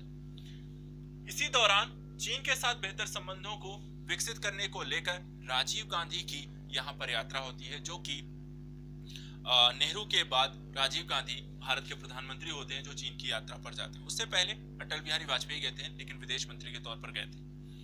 1985 में भारत ने अपने आप को अपने पड़ोसी देशों के साथ बेहतर संबंधों को स्थापित करने को लेकर 1985 में 1985 में यहाँ पे सार्क की स्थापना की। इसके साथ ही साथ पाकिस्तान की यात्रा की गई, परमाणु प्रतिष्ठान पर हमला न करने को लेकर इस संधि पर भी हस्ताक्षर किया गया। अर्थात अगर फ्यूचर में भारत और पाकिस्तान के मध्य कोई भी युद्ध होगा तो दोनों ही देश एक दूसरे के परमाणु प्रतिष्ठानों पर कोई हमला नहीं करेंगे। इसके साथ ही साथ 1987 में भारत और श्रीलंका के मध्य एक शांति समझौता हुआ कि लिट्टे इत्यादि जो ग्रुप थे श्रीलंका में, वहां पर शांति स्थापित करने को लेकर भारत श्रीलंका की मदद करेगा और वहां पर अपनी सेना को भी भेजेगा। 1988 के दौर में मालदीव में जो तख्ता पलट होता है, वहां के शासक को हटाए जाने की प्रक्रिया होती है, सैन्य तख्ता पलट की स्थितियां होती हैं, तो वहां पर भारत यहाँ पर उनकी सहायता करता है। किसके संदर्भ में? मालदीव में तख्ता पलट की स्थितियों को बदलने के संदर्भ में वहां पर उनको सहायता करता है। सैन्य के विरुद्ध जो तख्ता पलट किए जाने की कोशिशें थी उनके विरुद्ध। इसी दौरान 1988 में खाड़ी युद्ध हो जाता है, खाड़ी संकट उत्पन्न होता है और इसके कारण तेल की कीमतें बहुत ज्यादा बढ़ जाती हैं और इसी तेल की कीमतों के कारण भारत को भुगतान संतुलन की समस्या खड़ी हो जाती है। राजनीतिक स्तर पर आर्थिक अस्थिरता देखने को मिलती है, आर्थिक के साथ साथ राजनीतिक अस्थिरता भी बड़े स्तर पर देखने को मिलती है। 1990 के पश्चात के दौर में बोफोर्स घोटाले की स्थितियां हो या अल्पकालीन सरकारें हो, ये आपका जो दौर है जो हम कह सकते हैं 1990 के स्टार्टिंग के समय या 91 के स्टार्टिंग के समय, 2000 के स्टार्टिंग के समय में ये चीजें आपको देखने को मिलती हैं। तो अगर आप भारत के द्वितीय चरण 1964-65 से लेकर के 1990 तक के दशक को देखें, जो समस्याओं के अनुरूप भारतीय विदेश नीति में नए निर्णय करने, कठोर निर्णय लेने और परिस्थितियों के अनुरूप नए संबंधों को विकसित करने का भी श्रेय दिया गया। नीतियों का विस्तार किया गया, पड़ोसी देशों को साथ में लेकर काम करने को प्राथमिकता धीरे धीरे दी गई, विवादों को सुलझाए जाने का काम किया गया, वैदेशिक संबंधों में नए प्रासंगिकता या नए देशों के साथ अपने संबंधों को लेकर आगे बढ़े और ये यहीं पे समाप्त नहीं होता। 1990 का जो दशक है उसकी प्रारंभिक स्थितियों में अगर हम देखें 91 से 2014 का समय, ये भारतीय विदेश नीति में बहुत अहम था। कारण था कि भारत भुगतान संतुलन की स्थिति से अभी अभी निकला था, यूएसएसआर का विघटन हो चुका था और विघटन होने के बाद अगर हम देखें तो यहाँ पर कई सारे देश आपको देखने को मिलेंगे। ठीक है, कई सारे देशों को यहाँ पर नए देश आपको निकल के आते हैं, जिसमें Russia, Belarus, Armenia, Turkmenistan, Estonia, Ukraine, Azerbaijan, Kyrgyzstan, Latvia, Moldova, Kazakhstan, Tajikistan, Lithuania, Georgia और उज्बेकिस्तान जैसे देश आपको अलग होकर यहाँ पर ये देख सकते हैं। ये सारे जो देश थे वो एक यूएसएसआर का आपका ग्रुप था। आज ये रशिया एक बड़ा देश में बचा हुआ, बाकी छोटे छोटे कई सारे देश में से अलग हो गए। शीत युद्ध का यहाँ पर अगर हम देखें तो अंत हो जाता है, एक ध्रुवीय विश्व व्यवस्था स्थापित होती है। अगर हम ये सब कब हुआ है? 1991 से 2014 और जो प्रारंभिक जो समय है तृतीय चरण की जो हमारी विदेश नीति है, जिसको आप आर्थिक उदारवादी व्यवहारिक नीति भी कहते हैं, इस नीति के प्रारंभिक समय में स्थितियां, वैश्विक स्थितियां बहुत बदल जाती हैं। वैश्विक स्थितियां जो बदलती हैं वहां पर अगर देखें तो आपने, जैसे मैंने पहले कहा कि यूएसएसआर का विघटन होना, यूएसएसआर का पूरा विघटन हो जाने के कारण विश्व क्या हो जाता है? एक ध्रुवीय विश्व व्यवस्था आपको देखने को मिलती है। सिर्फ यूएसए ही अंतरराष्ट्रीय स्तर पर एक महाशक्ति के रूप में बसता है। दूसरा, यहाँ पे शीत युद्ध का इससे अंत हो जाता है, विश्व व्यवस्था जो होती है एक ध्रुवीय हो जाती है। और भारतीय दृष्टिकोण से यदि आप बात करें तो यहाँ पर भी आपको परिवर्तन देखने को मिलता है। भारत भुगतान संतुलन की समस्या से गुजर रहा था और भारत ने यहाँ पे अल्फीजी रिफॉर्म्स लेकर आए। उदारीकरण, निजीकरण और वैश्वीकरण की प्रक्रिया के माध्यम से भारत को लाभ भी हुआ। आगे चल के भारत के कई सारे देशों के साथ बेहतर संबंधों को प्राथमिकता मिली। भारत जो समाजवादी देश था वो धीरे धीरे पूंजीवादी अर्थव्यवस्था की ओर बढ़ने लगा और मिश्रित अर्थव्यवस्था के अंतर्गत भी अब उसमें पूंजीवादी अर्थव्यवस्था के ज्यादा गुण उसमें दिखाई देने लगते हैं। भारत ने इसी समय अपनी पॉलिसी में लुक ईस्ट पॉलिसी को समाहित किया। अर्थात यहां पर देखें तो भारत अपने से पूर्व की ओर देशों, जिसमें आपका बांग्लादेश है, म्यांमार है, तो आपको आसियान समूह है, इनके साथ चाइना है, इनके साथ बेहतर संबंधों को प्राथमिकता देता है, बेहतर संबंधों को प्रगाढ़ करने की कोशिश यहां पर दिखाई देती है। इसी दौरान भारत ने इजराइल के साथ अपने राजदूत स्तर के संबंधों को वहां पर प्राथमिकता देता है। जिससे पहले भारत के फिलिस्तीन के साथ हमेशा अच्छे संबंध रहे, लेकिन अब जाकर भारत ने 1992 में इजराइल के साथ राजदूतावास अर्थात दूतावास के स्तर पे, राजदूत के स्तर पे अपने संबंधों को यहाँ पर बढ़ाने की कोशिश करता है। 1993 में भारत ने चीन के साथ भी एक शांति समझौता किया, जिसके तहत LAC पर जो लाइन ऑफ एक्चुअल कंट्रोल है वहां पे शांति बनाई रखी जाए, कोई गोलाबारी, किसी प्रकार की युद्ध, झड़प या सीज फायर जैसी चीजें या उल्लंघन उसका नहीं किया जाएगा। 1996 के दौर में गुजरात सिद्धांत प्रस्तुत किया गया, जिसके तहत पड़ोसी देशों को यहाँ पर एकजुटता या कहते हैं एक तरफा छूट देने की भी बात कही गई। और ये जो सारी पॉलिसी है, इसको आप देख सकते हैं किस तरीके से यहाँ पर एक बेहतर कोशिश की गई। भारत ने अपनी पॉलिसी में एक बड़ा परिवर्तन किया। उस परिवर्तन के दौर में ये यहीं पर सीमित नहीं है। ये परिवर्तन का जो दौर प्रारंभ होता है, ये आगे चल के और भी ज्यादा और बेहतर करने की कोशिश करते हैं। आगे चल के हम प्रवेश करते हैं अपनी पॉलिसी में, कुछ और चीजों को लेकर आते हैं। आप यहां पर देख सकते हैं, अब विवाद की स्थितियां भी थी। तृतीय चरण में जब आप प्रवेश करते हैं तो इस प्रवेश करने के साथ ही अगर हम देखें तो विवाद के अपने कुछ कारण थे। विवाद का पहला जो कारण था यहाँ पर वो ये था कि भारत और पाकिस्तान के मध्य कई सारे विवाद थे, जिसमें कश्मीर एक बड़ी समस्या थी। कारगिल का युद्ध हुआ, इसी के कारण 1999 का समय जब भारतीय प्रधानमंत्री वाजपेयी लाहौर बस यात्रा के माध्यम से पाकिस्तान पहुंचते हैं, वहीं दूसरी तरफ पाकिस्तानी सेना कारगिल पर चढ़ाई करके वहां अधिकार कर लेती है और उसके बाद वहां पर भारत और पाकिस्तान के मध्य युद्ध होता है। भारतीय सैनिकों के द्वारा वहां पर कारगिल को वापस प्राप्त किया जाता है और एक बार फिर से यहाँ पर पाकिस्तान के द्वारा एक नापाक इरादे को भारतीय सेना के पराक्रम के द्वारा उन्हें परास्त किया जाता है। ये सेना को देख सकते हैं जिस तरीके से कारगिल पर उनके द्वारा अधिकार किया जाता है, वो उसकी जीती जागती तस्वीर है। इसी के दौरान भारत ने परमाणु परीक्षण को लेकर जो CTBT पर हस्ताक्षर करने को जो संधि हुई थी, वहां पर वो हस्ताक्षर नहीं करता है। भारत पर यहाँ पर 1998 में परमाणु परीक्षण पोखरण में 1998 में किया जाता है और इस परमाणु परीक्षण के कारण भारत पर प्रतिबंध भी लगा दिए जाते हैं और इसके लिए CTBT नामक एक संधि भी लेकर आई जाती है। एक यहाँ पर आगे चलकर चीजें फिर से 1998 के दौर तक भारत के लिए चीजें जब बेहतर होने की कोशिश हो रही थी, उस दौरान ये घटना हो जाती है, कारगिल का युद्ध होता है 1998 के बाद 1999 में और इसी युद्ध के कारण भारत को वैश्विक सहानुभूति मिलती है। पाकिस्तान का अमेरिका के द्वारा साथ नहीं दिया जाता है। चीन भी इस युद्ध में जो पहले पाकिस्तान के साथ हमेशा खड़ा था, वो तटस्थता की नीति का पालन करता है और उस पर दबाव भी बनाता है। रशिया भारत के साथ ही था और जब अंतरराष्ट्रीय स्तर पर पाकिस्तान को आलोचना का वहां पर एक केंद्र बन जाता है और भारत के सभी कह सकते हैं सभी जो देश थे वैश्विक स्तर पर भारत के तरफ वहां पर रहते हैं, भारत को वहां पर उनका साथ मिलता है और यहीं से धीरे धीरे भारत जो होता है अन्य देशों के साथ एक बेहतर संबंधों की डील आपको देखने को मिल सकती है। और इसीलिए इस दौर को बोला जा सकता है कि भारतीय विदेश नीति का एक नए युग का जो सूत्रपात होता है वो यहाँ पर देखने को मिलता है, क्योंकि भारत के साथ अमेरिका के जो संबंध थे वो यहाँ से धीरे धीरे विकसित होना शुरू होते हैं। और सबसे पहली जो चीज थी, सबसे पहले राष्ट्रपति क्लिंटन की भारत यात्रा 2000 में और 2005 में भारत और अमेरिका के मध्य सिविल न्यूक्लियर समझौता 2005 में, ये भारत अमेरिका के संबंधों में एक मील का पत्थर थी।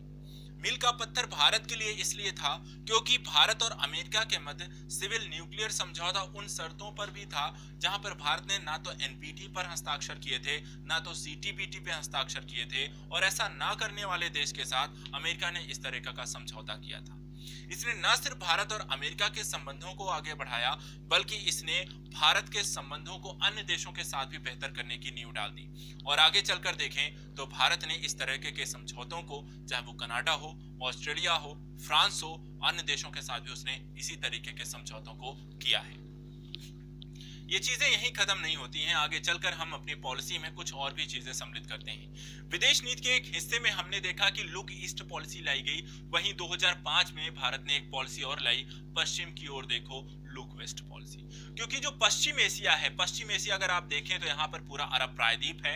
अरब प्रायद्वीप के साथ साथ आपका अगर हम देखें तो इसमें ईरान है, इराक है और साथ साथ कुछ अफ्रीका के कंट्री हैं जो कि तेल और प्राकृतिक गैस, क्रूड ऑयल और प्राकृतिक गैस के प्रचुर भंडार हैं इन देशों में। और भारत इन देशों के साथ अपनी ऊर्जा आवश्यकताओं को पूरा करने के लिए अब इन देशों के साथ अपने बेहतर संबंधों को विकसित करना चाहता था। इसके साथ साथ भारत अपने आप को एशिया में कम से कम एक महाशक्ति के उभार के तौर में प्रस्तुत करने की कोशिश प्रारंभ की और इसके लिए उसने connect to Central Asia policy भी लेकर आया, जिसके तहत उसने सेंट्रल एशिया अर्थात मध्य एशिया के देशों के साथ अपने संबंधों को विकसित करने की कोशिशों को वहां पे प्रारंभ किया। क्योंकि मध्य एशिया की जो कंट्री है उनके पास भी यूरेनियम के, प्राकृतिक गैस के, क्रूड ऑयल के यहाँ पे अच्छे भंडार थे और अन्य प्रकार के खनिज संसाधनों के भंडार हैं, लेकिन इन देशों के पास संसाधन नहीं थे। भारत ने अपनी सॉफ्ट पावर पॉलिसी के तहत यहाँ पे शिक्षा, स्वास्थ्य, खनन इत्यादि को लेकर प्राथमिकता दी और उसके साथ साथ यहाँ पर अफगानिस्तान के साथ होते हुए ईरान के माध्यम से चाबहार बंदरगाह और सड़क के माध्यम से इन देशों तक अपनी पहुंच बनाने की भी कोशिश की और ये सब हिस्सा था कनेक्ट टू सेंट्रल एशिया के तहत। एक तरीके से देखा जाए तो 2014 से 2014 तक की जो पॉलिसी थी, यहाँ पर भारत ने अपने आप को न सिर्फ वैश्विक स्तर पर एक इम्पोर्टेंट देश के रूप में विकसित किया, बल्कि कई सारे देशों और क्षेत्रों को लेकर अपनी पॉलिसीज को वैश्विक स्तर पर यहाँ पर पूरी तरह से स्पष्ट करने में सफल रहा। चाहे वो लुक ईस्ट पॉलिसी हो, चाहे लुक वेस्ट पॉलिसी हो, connect to Central Asia policy हो, सार्क का गठन जैसी चीजें को उससे पहले भी प्राथमिकता दी जा चुकी थी। अब यहाँ पर अगर देखें तो ये जो दौर था, यहाँ पर अभी अच्छी चीजों के साथ साथ भारत के लिए समस्याएं भी थी। समस्याएं थी जब आप देखें चुनौती के तौर पर आतंकवाद करो। आतंकवाद के तौर पर अगर हम देखें तो 2001 में चाहे भारतीय संसद पर आतंकवादी हमला हो या 2008 में मुंबई में किया गया आतंकवादी हमला हो, इसने ये चीज एक स्पष्ट कर दी कि आतंकवाद यहाँ पे पाकिस्तान जैसे राज्यों के द्वारा प्रायोजित एक आतंकवाद की अवधारणा को स्पष्ट किया और भारत ने पाकिस्तान को अंतर्राष्ट्रीय स्तर पर एक राज्य प्रायोजित आतंकवाद के रूप में, एक देश के रूप में उसे प्रस्तुत किया। उसे FATF जैसे ग्रुप लिस्ट में भी, ग्रे लिस्ट में उसे डालने में भी सफल रहा। इसके साथ साथ अगर हम देखें तो अंतर्राष्ट्रीय स्तर पर प्रतिरोधी कूटनीति भी हमें यहाँ पर देखने को मिलती है। अब आर्थिक तौर पर अगर हम देखें तो WTO की दोहा वार्ताओं के माध्यम से भारत ने अपने किसानों और कृषिगत क्षेत्रों में अपने हितों को प्राथमिकता देते हुए अपने लिए वहां पर जीत हासिल करने में सफल रहा, जिसमें कृषि सब्सिडी को लेकर वहां पर उसे 2020 तक और निश्चितकालीन तौर पर भारत को छूट देने की उसमें बात कही गई, जो भारत की विदेश नीति की एक बहुत बड़ी सफलता के तौर पर हम देख सकते हैं। जलवायु परिवर्तन में भारत ने अपनी भूमिकाओं के तहत यहाँ पर, क्योंकि जलवायु परिवर्तन, क्लाइमेट जो चेंज हुआ है, चाहे वो तापमान का बढ़ना हो या फिर समुद्र जल स्तर का बढ़ना हो या फिर संसाधनों का जो जैव संसाधन है उनका नष्ट होना हो, उसके संबंध में भारत के द्वारा लगातार प्रयास पहले से बेहतर किए गए और भारत ने यह भी सुनिश्चित करने की कोशिश की कि अंतर्राष्ट्रीय स्तर पर जो देश जितना भी जिम्मेदार है पर्यावरण परिवर्तन के लिए, जलवायु परिवर्तन के लिए, उसे वैसी ही जिम्मेदारी दी जानी चाहिए। जिसने सबसे ज्यादा नुकसान पहुंचाया है वो सबसे ज्यादा भरपाई भी करे, या तो आर्थिक तौर पर या फिर यहाँ पर तकनीकी तौर पर। उन देशों को, विकसित देशों के द्वारा विकासशील और अल्पविकसित देशों को या तो तकनीकी का हस्तांतरण किया जाए या तो उन्हें $100 बिलियन का यहाँ पर एक कोष प्रदान किया जाए जिसके माध्यम से वो अपनी जरूरतों को पूरा कर सके। इस तरीके से वैश्विक स्तर पर भारत अपने आप को उभार रहा था, अलग अलग मुद्दों को लेकर वहां पर मंच पर उसे अपने रख भी रहा था और विकासशील देशों का एक नेतृत्वकर्ता देश के रूप में इस तृतीय स्तर तक वो अपने आप को प्रस्तुत कर चुका था। अंतर्राष्ट्रीय स्तर पर उसकी इंपॉर्टेंस पहले से ज्यादा बढ़ चुकी थी और अमेरिका भी इसे देख रहा था वैश्विक दृष्टिकोण से भविष्यलक्षी तौर पर।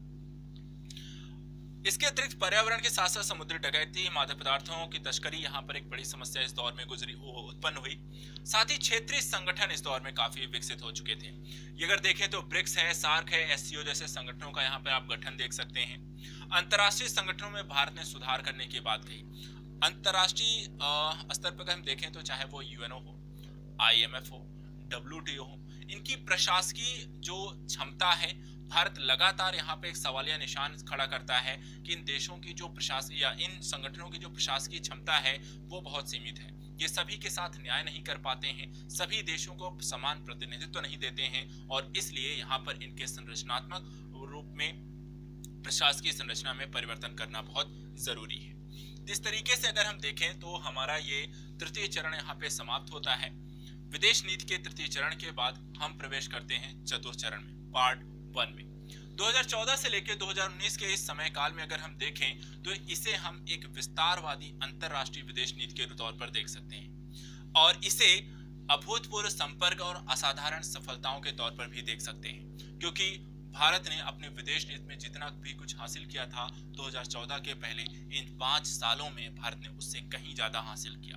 भारत को आज एक वैश्विक महाशक्ति के रूप में देखा जाने लगा है और अभी उसे ये कहा जा रहा है कि 2030 से 50 तक भारत कहीं ना कहीं वैश्विक अर्थव्यवस्था का, वैश्विक शक्ति का, महाशक्ति का एक केंद्र के रूप में स्थापित हो पाएगा। और उसके लिए कहीं ना कहीं पिछले 5-6 साल बहुत जरूरी थे, जिस तरीके से वहाँ भारत सरकार के द्वारा काम किया गया इस क्षेत्र में। सबसे पहले यहाँ पर कूटनीतिक प्रतिमान जो स्थापित किए गए, इस कूटनीतिक प्रतिमान में कहा गया कि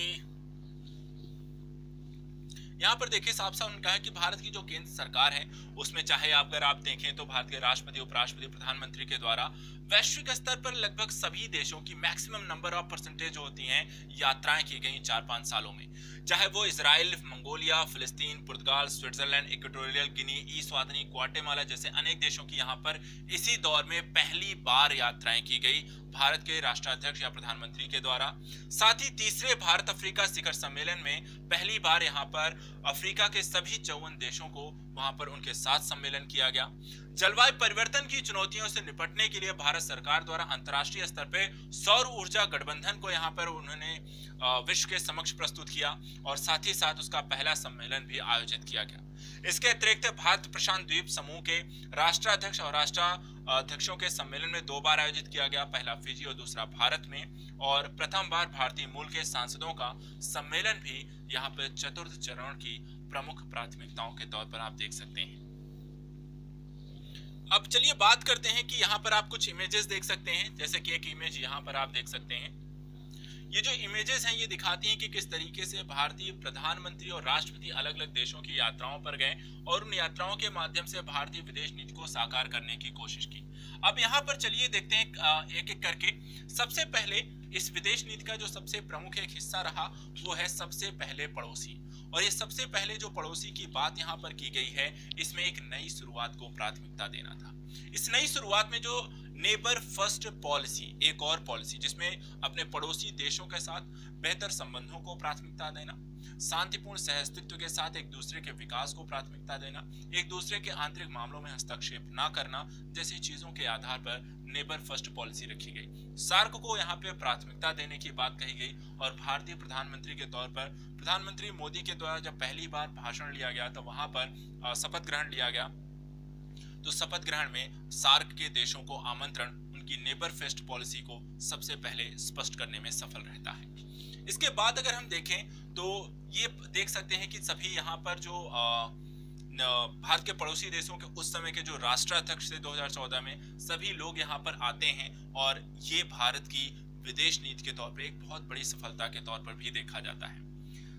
इसके बाद अगर हम बात करें तो भारतीय प्रधानमंत्री या भारत को उभरते हुए भारत के तौर पे आप देख सकते हैं। यहाँ पर ब्रिटिश संसद को संबोधित करने वाले भारतीय प्रधानमंत्री पहले प्रधानमंत्री के तौर पे प्रधानमंत्री मोदी बनते हैं, जो ये दिखाता है कि भारत कितना इंपॉर्टेंट हो चुका था अंतर्राष्ट्रीय स्तर पर। यहाँ पर देखें तो विश्व में बढ़ते हुए भारत के प्रभाव को स्वीकारते हुए प्रधानमंत्री नरेंद्र मोदी को हर उस देश के नेताओं के द्वारा एक अलग प्रेम और सम्मान दिया गया जिन देशों की भी उन्होंने यात्राएं की। इसी तरीके से उच्च स्तरीय बहुपक्षीय मंचों तथा क्षेत्रीय मंचों पर भारत का भव्य स्वागत किया गया और इन मंचों का भारतीय प्रधानमंत्री के द्वारा बहुत ही कह सकते हैं कूटनीतिक तौर पर, वैदेशिक नीतियों के तौर पर द्विपक्षीय संबंधों को और भारत को एक वैश्विक शक्ति के रूप में स्थापित करने में भी काफी हद तक सफल रहे। और यही नहीं, भारत को भारतीय कह सकते हैं मूल के लोगों को जुड़ने के लिए भी भारत ने इस मंच का बहुत अच्छे से उपयोग किया। आगे चलकर देखें तो यहाँ पर एक और अभूतपूर्व सफलता देखने को मिलती है। ओमान में इनका जो रॉयल बॉक्स है वहां पर संबोधित करने वाले भारतीय पहले प्रधानमंत्री, यहाँ पर पहले विदेशी नेता के तौर पर भारतीय प्रधानमंत्री बनते हैं। अर्थात कि अभी तक ओमान का जो रॉयल बॉक्स था जो उनके शाही लोगों के द्वारा प्रयोग किया जाता था, वहां पर पहले विदेशी नेता के तौर पर सिर्फ भारतीय प्रधानमंत्री के द्वारा संबोधन किया गया। और भी इसे और बड़े स्तर पर देख सकते हैं कि वर्ल्ड इकोनॉमिक फोरम में मुख्य व्याख्यान देने वाले भी भारतीय प्रधानमंत्री पहले प्रधानमंत्री था। तो यहाँ पर प्रधानमंत्री मोदी बनते हैं। ये दिखाता है कि किस तरीके से भारत की जो अंतरराष्ट्रीय स्तर पर उसकी जो पहुंच है या उसको जो प्रासंगिकता है या उसका जो प्रभाव है वो चतुर्चरण में काफी बढ़ चुका था। इसके बाद राजपथ पर हम देख सकते हैं आसियान के देशों के साथ भारत ने अपने संबंधों को प्राथमिकता दी, क्योंकि लुक ईस्ट पॉलिसी का एक बहुत प्रमुख हिस्सा भारत का आसियान है। आसियान के साथ यहाँ पर अगर हम देखें तो म्यांमार को प्राथमिकता देते हैं। दक्षिण पूर्व एशिया का एक द्वार के तौर पर म्यांमार के माध्यम से हम थाईलैंड है, कंबोडिया, वियतनाम जैसे या सिंगापुर, हांगकांग जैसे देशों के साथ अपने संबंधों को विकसित कर सकते हैं। आसियान आर्थिक तौर पर एक प्रमुख देश है, एक प्रमुख समूह है और इस समूह के साथ भारत को काफी ज्यादा मुनाफा हो सकता है। सौर ऊर्जा के क्षेत्र में विकास को लेकर जलवायु परिवर्तन के दृष्टिकोण से भी भारत ने अंतरराष्ट्रीय मंच एक स्थापित किया जिसे सौर ऊर्जा गठबंधन कहते हैं और इस क्षेत्र में काफी सारे देशों को एक साथ लाने में और उनका नेतृत्व करने में भारत सफल रहा। इसी दौर में अगर हम देखें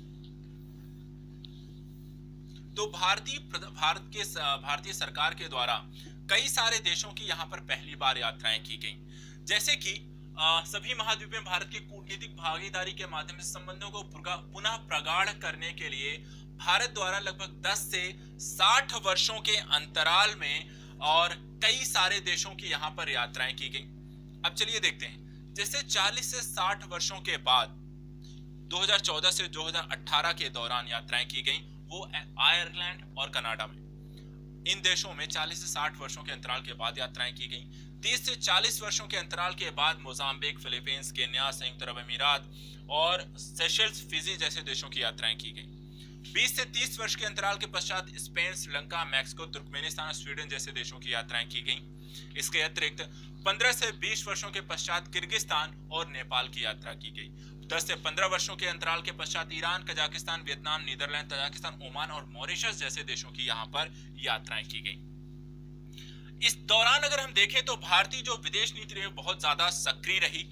देखा जाए तो इस दौरान 509 संवाद 277 देशों के राष्ट्राध्यक्षों या विदेश मंत्रियों के साथ, जो 166 देशों के थे उनके साथ यहाँ पर। तो अगर देखा जाए तो भारत ने अपनी विदेश नीति में बहुत ही एक अत्यंत सक्रिय विदेश नीति अपनाई। 166 देशों के साथ वार्तालाप, संवाद स्थापित किए और ये वार्तालाप जो संवाद थे उनकी संख्या यहाँ पे 509 थी और ये 509 संवाद जो स्थापित किए गए वो 277 या तो शासन के प्रमुख या प्रधानमंत्री, राष्ट्रपति थे या उनके विदेश मंत्री या विदेश सचिव थे।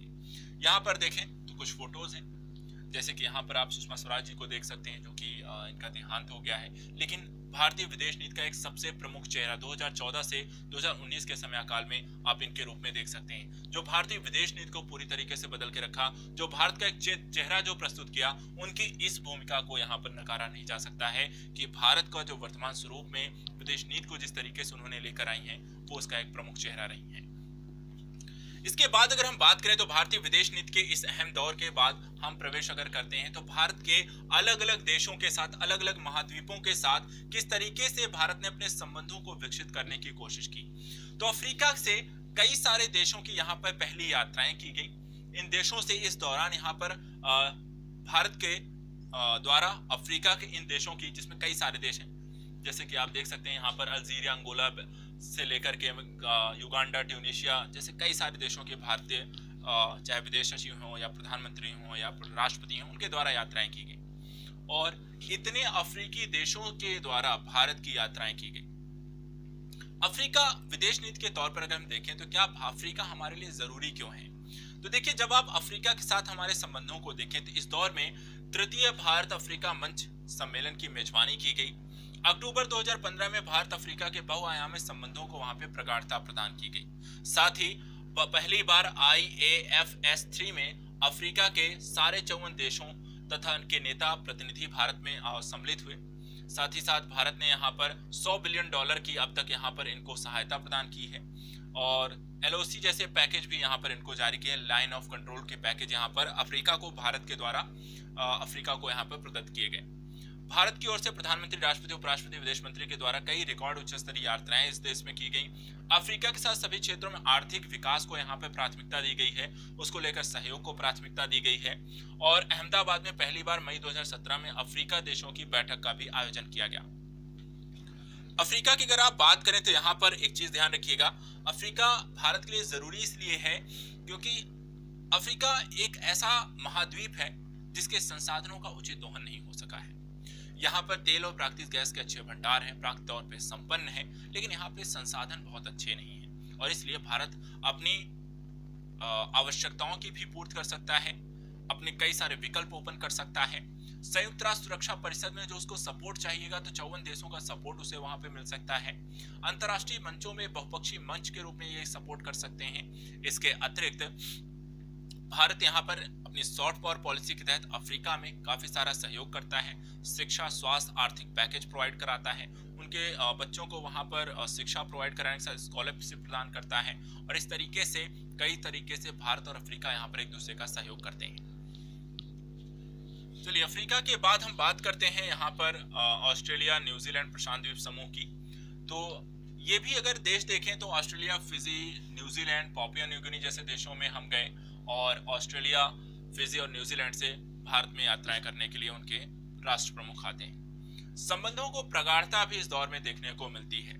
उच्च स्तरीय देशों की दोनों ऑस्ट्रेलिया और न्यूजीलैंड के साथ बेहतर संबंधों को प्राथमिकता मिली। भारत ने ऑस्ट्रेलिया के साथ यहाँ पर परमाणु समझौतों को, परमाणु समझौते कहने का मतलब है कि भारत ने जो सिविल न्यूक्लियर परमाणु समझौता है ऑस्ट्रेलिया के साथ करता है।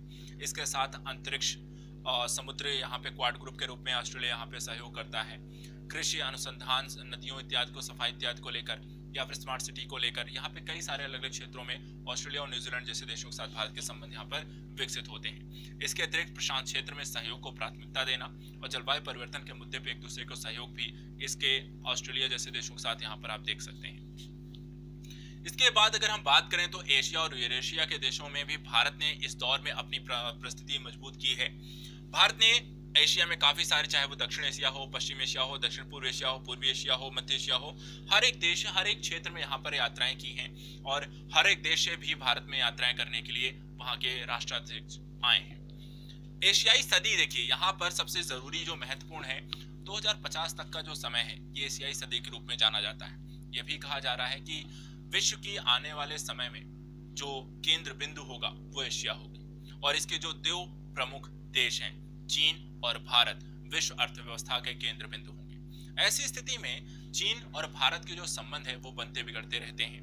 भारत के वर्तमान समय चीन के साथ संबंध अच्छे नहीं हैं और इस कारण से भारत अपनी पॉलिसी को एशिया के अन्य देशों के साथ बेहतर करने की कोशिश करता है। भारत की लुक ईस्ट और लुक वेस्ट पॉलिसी को आप connect to Central Asia policy इसी का केंद्र बिंदु है, जिसके माध्यम से वो इन देशों, चाहे वो आसियान हो, चाहे वो सेंट्रल एशिया के देश हों, चाहे वो पश्चिम एशिया के देश हों, उनके साथ एक बेहतर संबंधों को प्राथमिकता देता है। साथ ही इन देशों के साथ अपने सैनिक संबंधों, आर्थिक संबंधों को मजबूत करने के लिए कई सारे समझौतों को उसने हस्ताक्षर किए हैं। हाल फिलहाल आसियान जैसे देशों के साथ बेहतर संबंधों को इसमें रखने को आप प्रमुखता के तौर पर देख सकते हैं।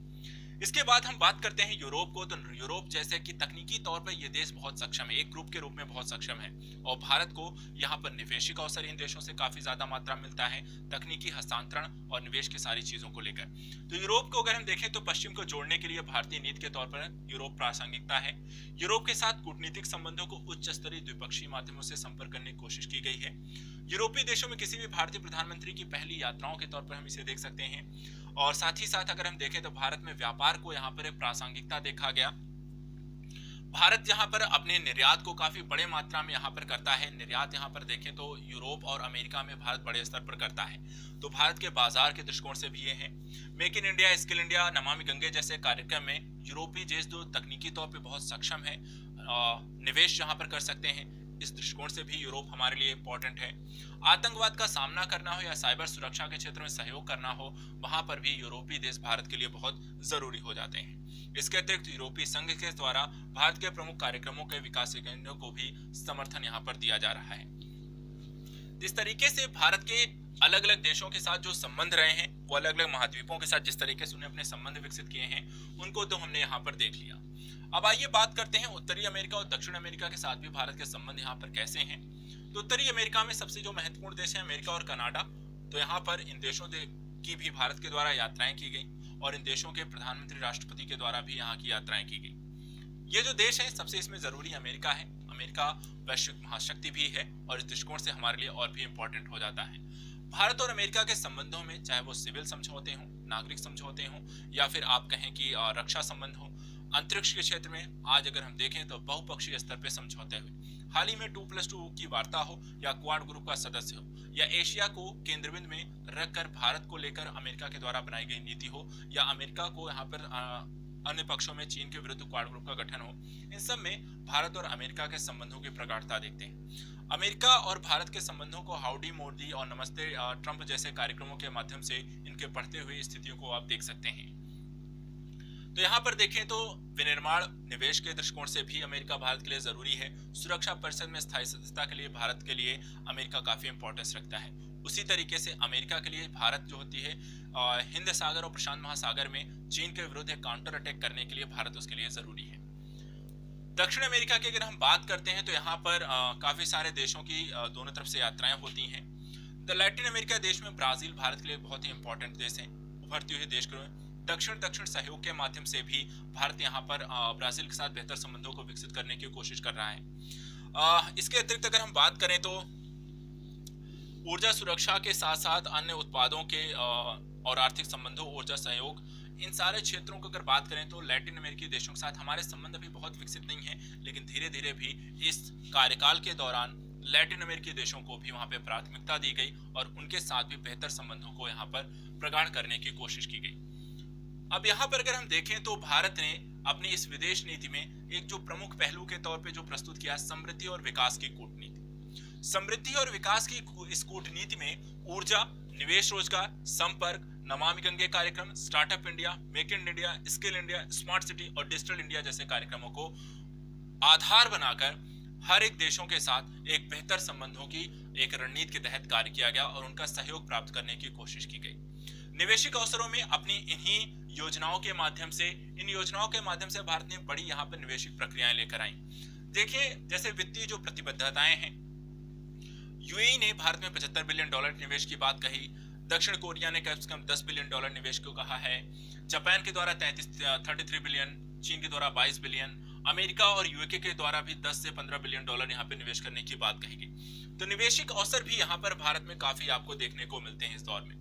अब बात करते हैं भारत के अलग अलग प्रोजेक्ट्स के माध्यम से जो कि यहाँ पर इस दौर में शुरू किए गए। सबसे पहले देखिए, make in India policy Bharat सरकार के द्वारा लेकर आई गई। मेक इन इंडिया जो पॉलिसी है, विदेशी निवेशकों को आकर्षित करना है, भारत में निर्माण की सुविधाएं प्रदान करना है, नई प्रौद्योगिकी को बढ़ावा देना है और आयुधों को या अन्य चीजों के आयात पर भारत की जो निर्भरता है उसको कम करना है। इसके लिए बड़े स्तर पर निवेश प्रोजेक्ट को अप्लाई करना है। भारत को यहाँ पर मेक इन इंडिया के माध्यम से अपनी जो आयात निर्भरता है उसको कम करते हुए भारत को एक निर्माण देश के रूप में प्रेजेंट करना है और निर्यात को बढ़ावा देना है। दूसरी तरफ यहाँ पर आप देख सकते हैं कुशल भारत के माध्यम से, कुशल भारत मिशन में 2022 तक 40 करोड़ युवाओं को प्रशिक्षित करने का लक्ष्य रखा गया है। भारतीय युवाओं के अधिकार को संपन्न बनाना है। इसके अतिरिक्त विश्व की मानव संसाधन पूंजी को बढ़ाना है, कुशल श्रम शक्ति का निर्माण करना है। इसके अतिरिक्त अगर हम देखें तो सहयोगी राष्ट्रों के तौर पर स्किल इंडिया कार्यक्रम के लिए भारत को जो अपने मानव संसाधन का विकास करना है उसके लिए उसे UK, Germany, Canada, Singapore, Israel जैसे देशों का यहाँ पर सहयोग प्राप्त हो रहा है, तकनीकी और नॉलेज दोनों का, जिसके माध्यम से भारतीय युवाओं को कौशल युक्त बनाया जाएगा। इसके लिए यहाँ पे कुछ संस्थानों को स्थापित किया गया है और युवाओं को यहाँ पे पुरस्कृत करने की भी यहाँ पर कोशिश की गई है। इसके बाद अगर हम देखें तो यहाँ पर रोजगार सृजन की ओर बढ़ते कदम भी आप इस विदेश नीति के तौर पर देख सकते हैं, क्योंकि ये जरूरी है कि आपका जो कौशल युक्त रोजगार है, अर्थात कि किस तरीके से अन्य देशों के साथ अपने संबंधों को बढ़ाएंगे। तो यहाँ पर देखिए, जापान के द्वारा $112 बिलियन की जापान और मेक इन इंडिया वित्त सुविधा की यहाँ पर स्थापना की गई है कि जो जरूरत होगी वित्तीय आवश्यकताओं की, तो जापान के द्वारा करीब से $152 मिलियन की यहाँ पे आवश्यकताओं की पूर्ति की गई है। स्कैंडिनेविया जो भी स्कैंडिनेविया देश की भी अगर हम बात करें, जिसमें ज्यादातर जो देश हैं वो आपके जो सूचकांक आते हैं, जैसे आपका स्वीडन होगा, आपका फिनलैंड हो गया, आइसलैंड जैसे देश हो गए, तो वहां से तकनीकी और साथ ही साथ वित्तीय आवश्यकताओं की पूर्ति है। रशिया के द्वारा भारत के परमाणु ऊर्जा संयंत्र हैं या रक्षा संबंधों में प्रगाढ़ता देखी जा सकती है। जर्मनी के साथ जो हमारे संबंध है वो विनिर्माण क्षेत्र को लेकर ज्यादा हैं, तो वो क्योंकि वहां पर उनके पास बेहतर तकनीकी है। अमेरिका की बात करें तो यहाँ पर संयुक्त राज्य अमेरिका के द्वारा भारत को, चाहे वो अंतर्राष्ट्रीय हो, शिक्षा हो, विनिर्माण हो, रक्षा हो, अंतरिक्ष हो, हर क्षेत्र में यहाँ पर सहयोग की स्थिति देखी जा सकती है। यूनाइटेड किंगडम की बात करें तो डिजिटल इंडिया जैसे कार्यक्रमों को बढ़ावा देना हो, वहां पर ब्रिटेन हमारे लिए एक प्रमुख सहयोगी है। फ्रांस की अगर आप बात करते हैं तो फ्रांस हमारे लिए रक्षा क्षेत्र में एक प्रमुख सहयोगी के तौर पर हाल फिलहाल में उभरा है। इसके साथ साथ make in India, smart India जैसे मिशन में और साथ ही साथ स्मार्ट सिटी के प्रोजेक्ट में फ्रांस के द्वारा सहयोग प्रदान किया जा रहा है। ऊर्जा सुरक्षा की भी बात कर लेते हैं, क्योंकि इस दौरान भारत ने 2019 तक सभी को बिजली पहुंचाने और सौर ऊर्जा क्षेत्र में आत्मनिर्भरता हासिल करने के लिए किए जा रहे प्रयासों को ऊर्जा संपन्न राष्ट्रों के साथ कूटनीतिक पहल यहां पर शुरू की गई है। और ये पहल रूस, कजाकिस्तान, कनाडा और जापान जैसे देशों के साथ यहाँ पर परमाणु ऊर्जा के क्षेत्र में भारत के द्वारा समझौते किए गए हैं और अपनी ऊर्जा आवश्यकताओं की पूर्ति करने को लेकर परमाणु रिएक्टर के माध्यम से परमाणु ऊर्जा संयंत्र स्थापित किए जाएंगे। तो यहाँ पर हमने देखा कि भारत सरकार के द्वारा अपने मेक इन इंडिया, रोजगार सृजन, ऊर्जा सुरक्षा और कुशल भारत जैसी चीजों के माध्यम से विदेश नीति के स्तर पर अलग अलग देशों के साथ अलग अलग आवश्यकताओं को ध्यान में रखते हुए उनके साथ बेहतर संबंधों को प्रगाढ़ करने की कोशिश की जा रही है। इसके साथ साथ भारत ने अपने इसी प्रोजेक्ट के तहत प्रकाशमान भारत के तहत यहाँ पर कई सारे देशों के साथ बेहतर संबंधों को, जिसमें जापान एक प्रमुख सुरक्षा जापान जैसे जो देश हैं वो भारत के साथ बेहतर संबंधों को ऊर्जा सुरक्षा के क्षेत्र में हाइड्रोकार्बन्स के इस्तेमाल करने को लेकर आप देख सकते हैं यहाँ पर जो संबंध स्थापित किए गए हैं वो यूएई के द्वारा। भारत के एसोर ऑयल के हित नियंत्रण के लेकर रोसन नेफ्ट के साथ $122.9 के यहाँ पर निवेश की बात कही गई है। तापी परियोजना को यहाँ पर विकसित किया जा रहा है। इसके अतिरिक्त अगर हम बात करें संयुक्त अरब अमीरात की सहायता से रणनीतिक पेट्रोलियम भंडार भारत के राजस्थान, आंध्र प्रदेश और अन्य क्षेत्रों में स्थापित किए जा रहे हैं। भारत और सऊदी अरब के बीच पेट्रो रसायन कॉम्प्लेक्स में संयुक्त उद्यान और भारत की सऊदी अरब और अन्य तीसरे देश में संयुक्त अन्वेषण को लेकर समझौते हस्ताक्षरित किए गए हैं। ईरान में यहाँ पर फरजाद बी गैस क्षेत्र के विकास के लिए भी भारत ने सहयोग किया है। तो कह सकते हैं कि भारत ने अपनी ऊर्जा सुरक्षा के दृष्टिकोण से या हाइड्रोकार्बन्स के क्षेत्र में भारत ने पश्चिमी देशों के साथ यहाँ पर कई प्रकार के समझौते किए हैं, जिसके माध्यम से वो अपनी ऊर्जा आवश्यकताओं की भी पूर्ति करने की कोशिश करेगा और उसके साथ साथ इन देशों में निवेशिक अवसरों को, अन्वेषण को भी वहां पे प्राथमिकता देने की बात करता है। इसके बाद अगर हम यहाँ पे बात करते हैं तो स्मार्ट सिटी के निर्माण में भी भारत को वैश्विक सहयोग प्राप्त हुआ है। जैसे कि फ्रांस के द्वारा चंडीगढ़, नागपुर, पुडुचेरी स्मार्ट सिटी विकसित किए जाएंगे। यूके के द्वारा इंदौर, पुणे, अमरावती, अमेरिका के द्वारा विशाखापट्टनम, इलाहाबाद, अजमेर, इलाहाबाद अब प्रयागराज हो गया है। जर्मनी के द्वारा कोच्चि, कोयम्बटूर और भुवनेश्वर, सिंगापुर के द्वारा अमरावती, नीदरलैंड के द्वारा नई दिल्ली में बारामूला नाले की सफाई जैसी चीजों को अगर आप देखें तो यहाँ पे स्मार्ट सिटी प्रोजेक्ट को भारत के द्वारा वैश्विक सहयोग यहाँ पर मिला है इन क्षेत्रों या देशों के शहरों को स्मार्ट सिटी के रूप में डेवलप करने को लेकर। इसके अतिरिक्त अगर हम यहाँ पर बात कर लेते हैं कुछ अन्य चीजों की भी, जैसे कि यहाँ पर डिजिटल इंडिया के क्षेत्र में भारत सरकार को काफी यहाँ पर सहयोग प्राप्त हुआ है। कूटनीतिक सफलताओं के कारण यहाँ पर जैम जनधन आधार मोबाइल का एक सफल प्रयोग आप देख सकते हैं। भारत को डिजिटल कनेक्टिविटी प्रोवाइड कराने में सफलता मिली है। America, Germany, Britain, France, Japan, Singapore, दक्षिण कोरिया, इजराइल, मलेशिया के साथ यहाँ पर डिजिटल साझेदारी यहाँ पर भारत को देखने को मिली है। इसके अतिरिक्त अगर हम बात करते हैं तो भारत के द्वारा सहयोगी देशों के साथ विकास को लेकर कई सारे यहाँ पर सहायता दी गई है।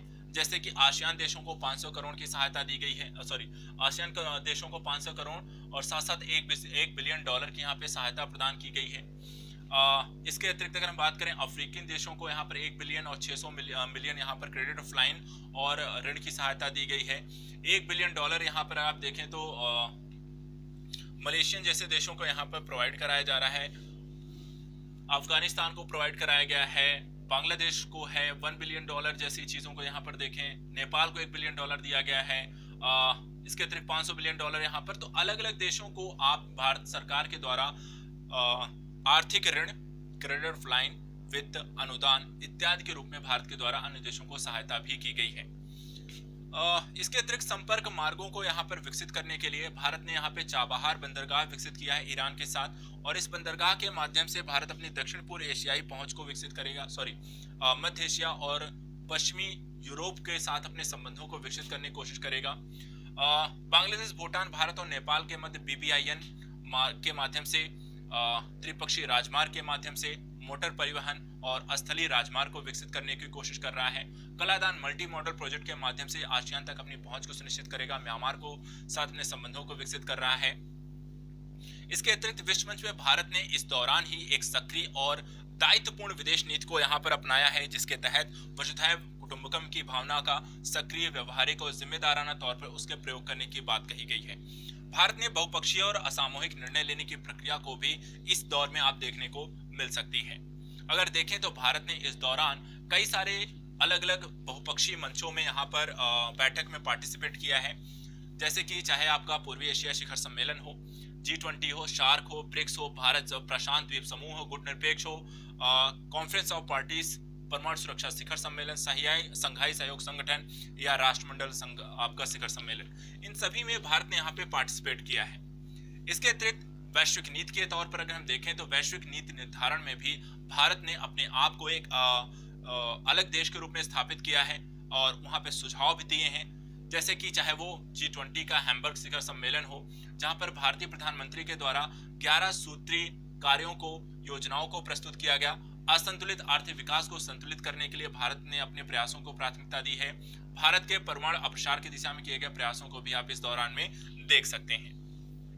सबसे पहले यहाँ पर देख सकते हैं कि काला धन के विरुद्ध भारत ने वैश्विक सहमति को बनाने के तौर पे ये सम्मेलन हुआ और भारत ने यहाँ पर काला धन को, ब्लैक मनी को कंट्रोल करने को लेकर G20 सम्मेलन में अपनी बात को रखा।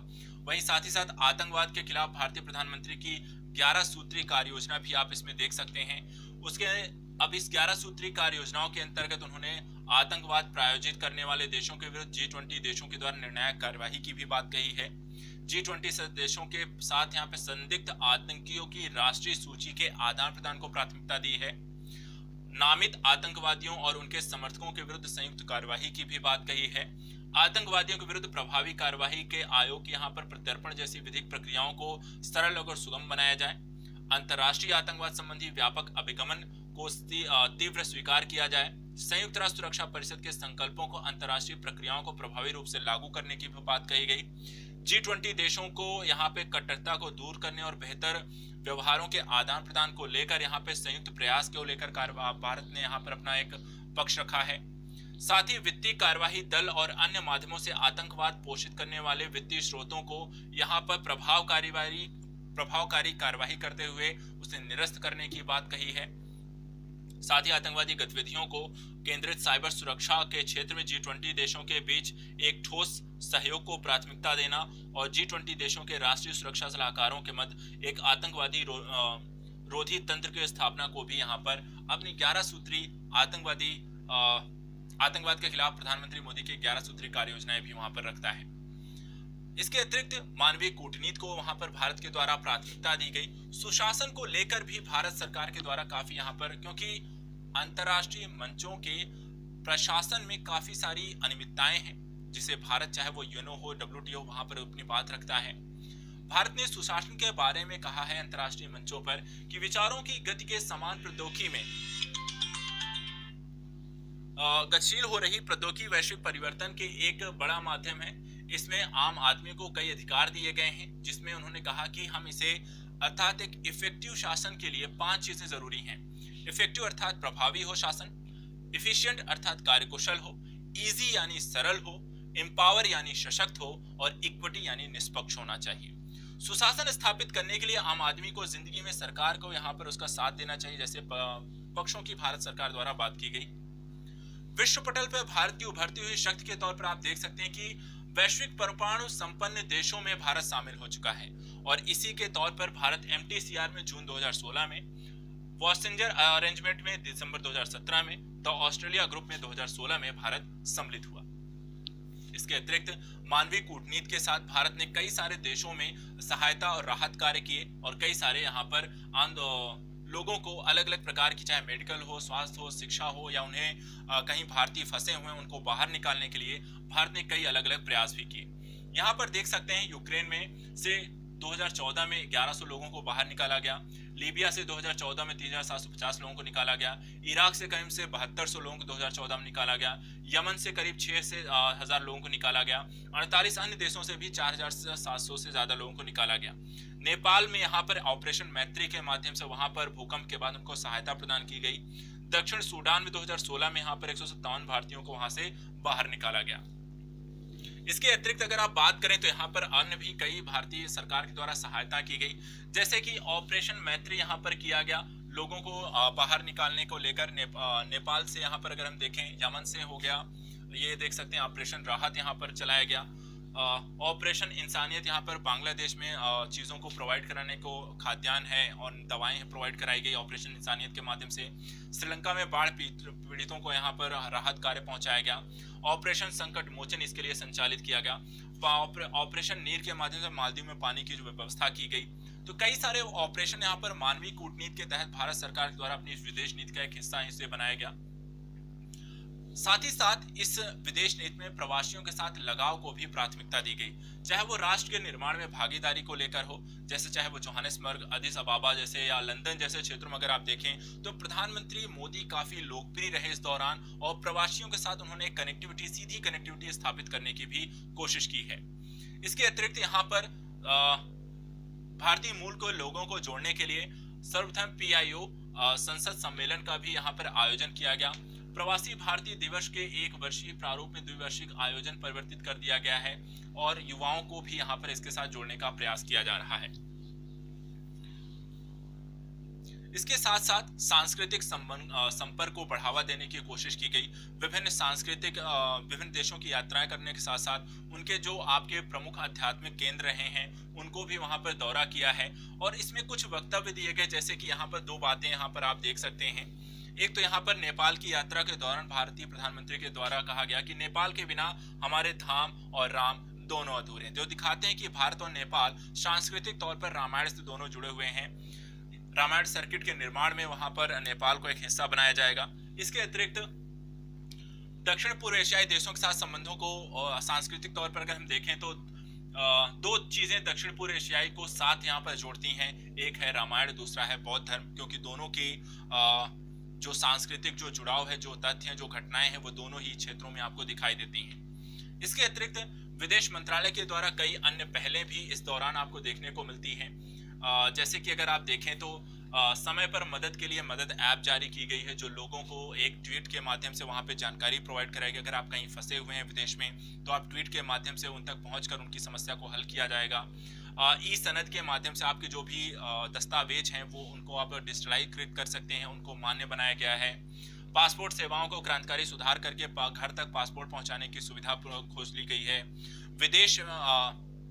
प्रदेश में विदेश विभाग स्थापित करके लोगों को विदेशी गतिविधियों अर्थात भारत की जो विदेश नीति है, भारत के जो विदेशी कार्यालय हैं या फिर भारत की जो विदेशी पॉलिसी है उसको लोगों को वहां पर परिचित करने के लिए हर एक प्रदेश में एक विदेश विभाग की स्थापना की भी यहाँ पर कार्य किया गया।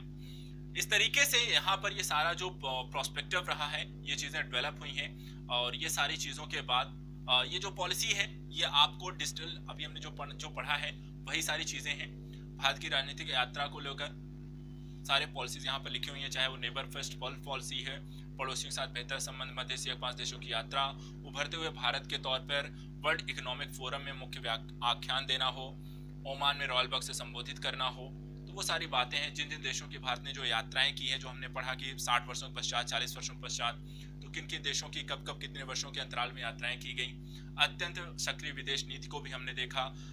इसके बाद हमने यहाँ पे ये भी पढ़ा था कि वैश्विक प्रतिनिधि भारत की अभूतपूर्व उपस्थिति के तौर पर अफ्रीका, प्रशांत एशिया, यूरोप, उत्तरी अमेरिका, दक्षिण अमेरिका में भारत के संबंध कैसे थे, किन देशों से कितनी यात्राएं हुई, किन देशों से भारतीय प्रधानमंत्री, राष्ट्रपति गए, आम जन को लाभ के तौर पर किस तरीके से भारत के द्वारा कार्य किया गया, किन किन देशों से भारत को कितना आपको निवेश प्राप्त हुआ है, भारत के द्वारा कौन कौन से digital India, make in India जैसे, स्टार्टअप इंडिया जैसे कार्यक्रम यहाँ पे चलाए गए। तो ये सारा कुछ यहाँ पर हम देखें तो भारतीय विदेश नीति के 4th चरण में पार्ट 1 का हिस्सा था।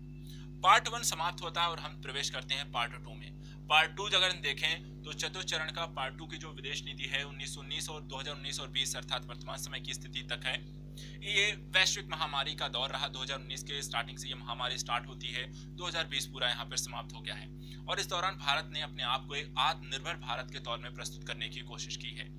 अगर देखें तो कोविड-19 के विरुद्ध भारत की इस लड़ाई में अगर हम देखें तो कोविड-19 के विरुद्ध भारत ने यहाँ पर लड़ाई प्रारंभ की है और राज्यों के साथ यहाँ पर मिलकर कार्य करना हो, मुख्यमंत्रियों के साथ यहाँ पर मिलकर बातचीत करके कोविड-19 को नियंत्रित करने के लिए रणनीतियां बनाई गई।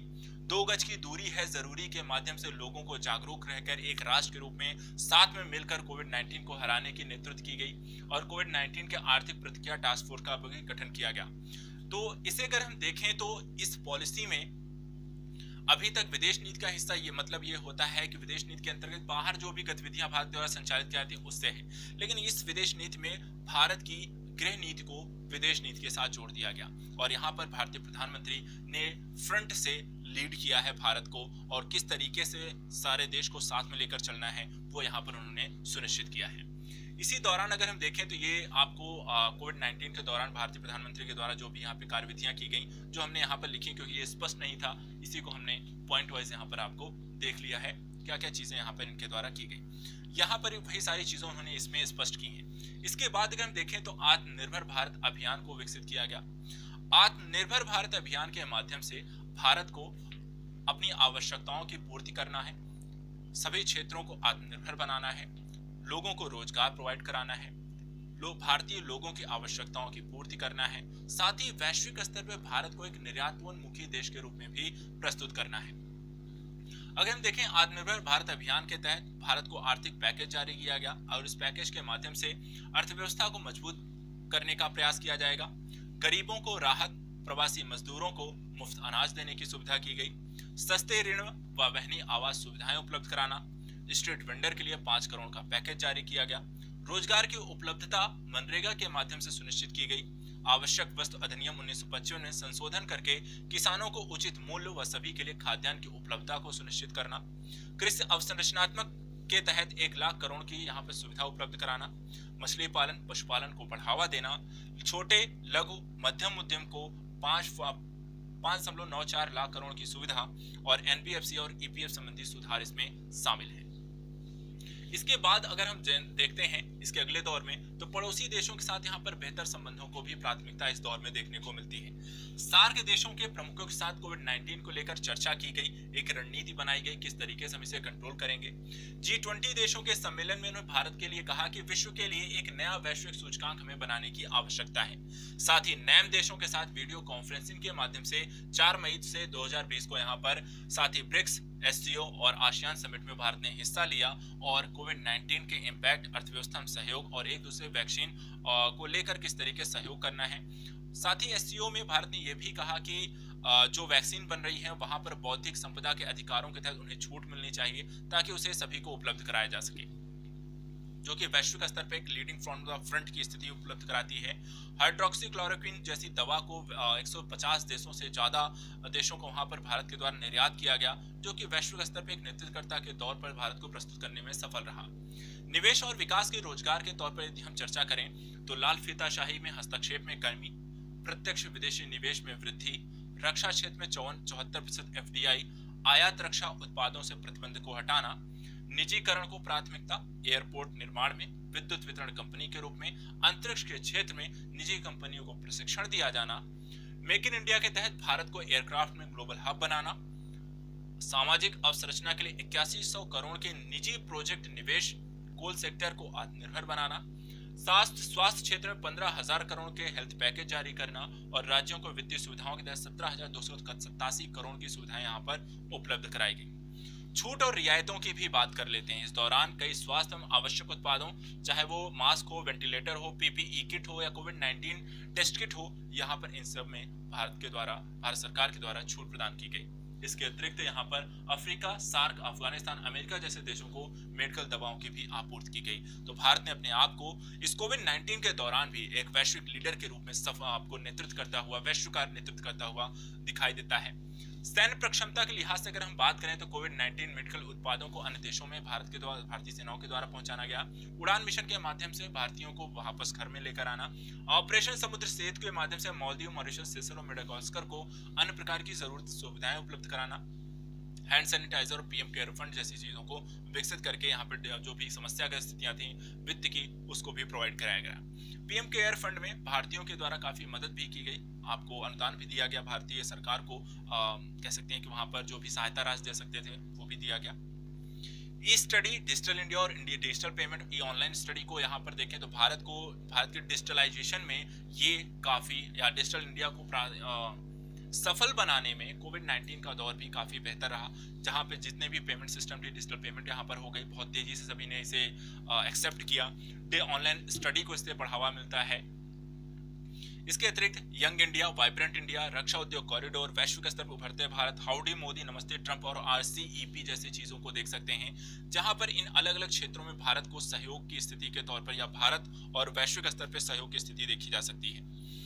5 ट्रिलियन अर्थव्यवस्था के तौर पर अगर हम बात करें तो कारपोरेट टैक्स में भारत के द्वारा कटौती की गई, सार्वजनिक बैंकों का विलय किया गया, विनिवेशीकरण और निजीकरण को बढ़ावा दिया गया, वैश्विक नेताओं के साथ संवाद में वृद्धि की गई, कंपनी अधिनियम में संशोधन करके ईज ऑफ डूइंग बिजनेस को भी बढ़ावा दिया गया। इसके अतिरिक्त अगर हम बात करें तो इस दौरान भारत सरकार के द्वारा संकट की घड़ी में इलेक्ट्रॉनिक उपकरणों के विनिर्माण को प्राथमिकता दी गई, MSME स्टार्टअप को बढ़ावा दिया, आयकर की नई दरें लागू की गई, नवाचार सूचकांक में भारत की पहले से बेहतर रैंकिंग का होना और पर्यटन हब के रूप में उभरते हुए भारत को यहाँ पर 2019 में 34वां स्थान मिलना, ये सारी चीजें 2019-20 के दौरान बेहतर होती दिखाई देती।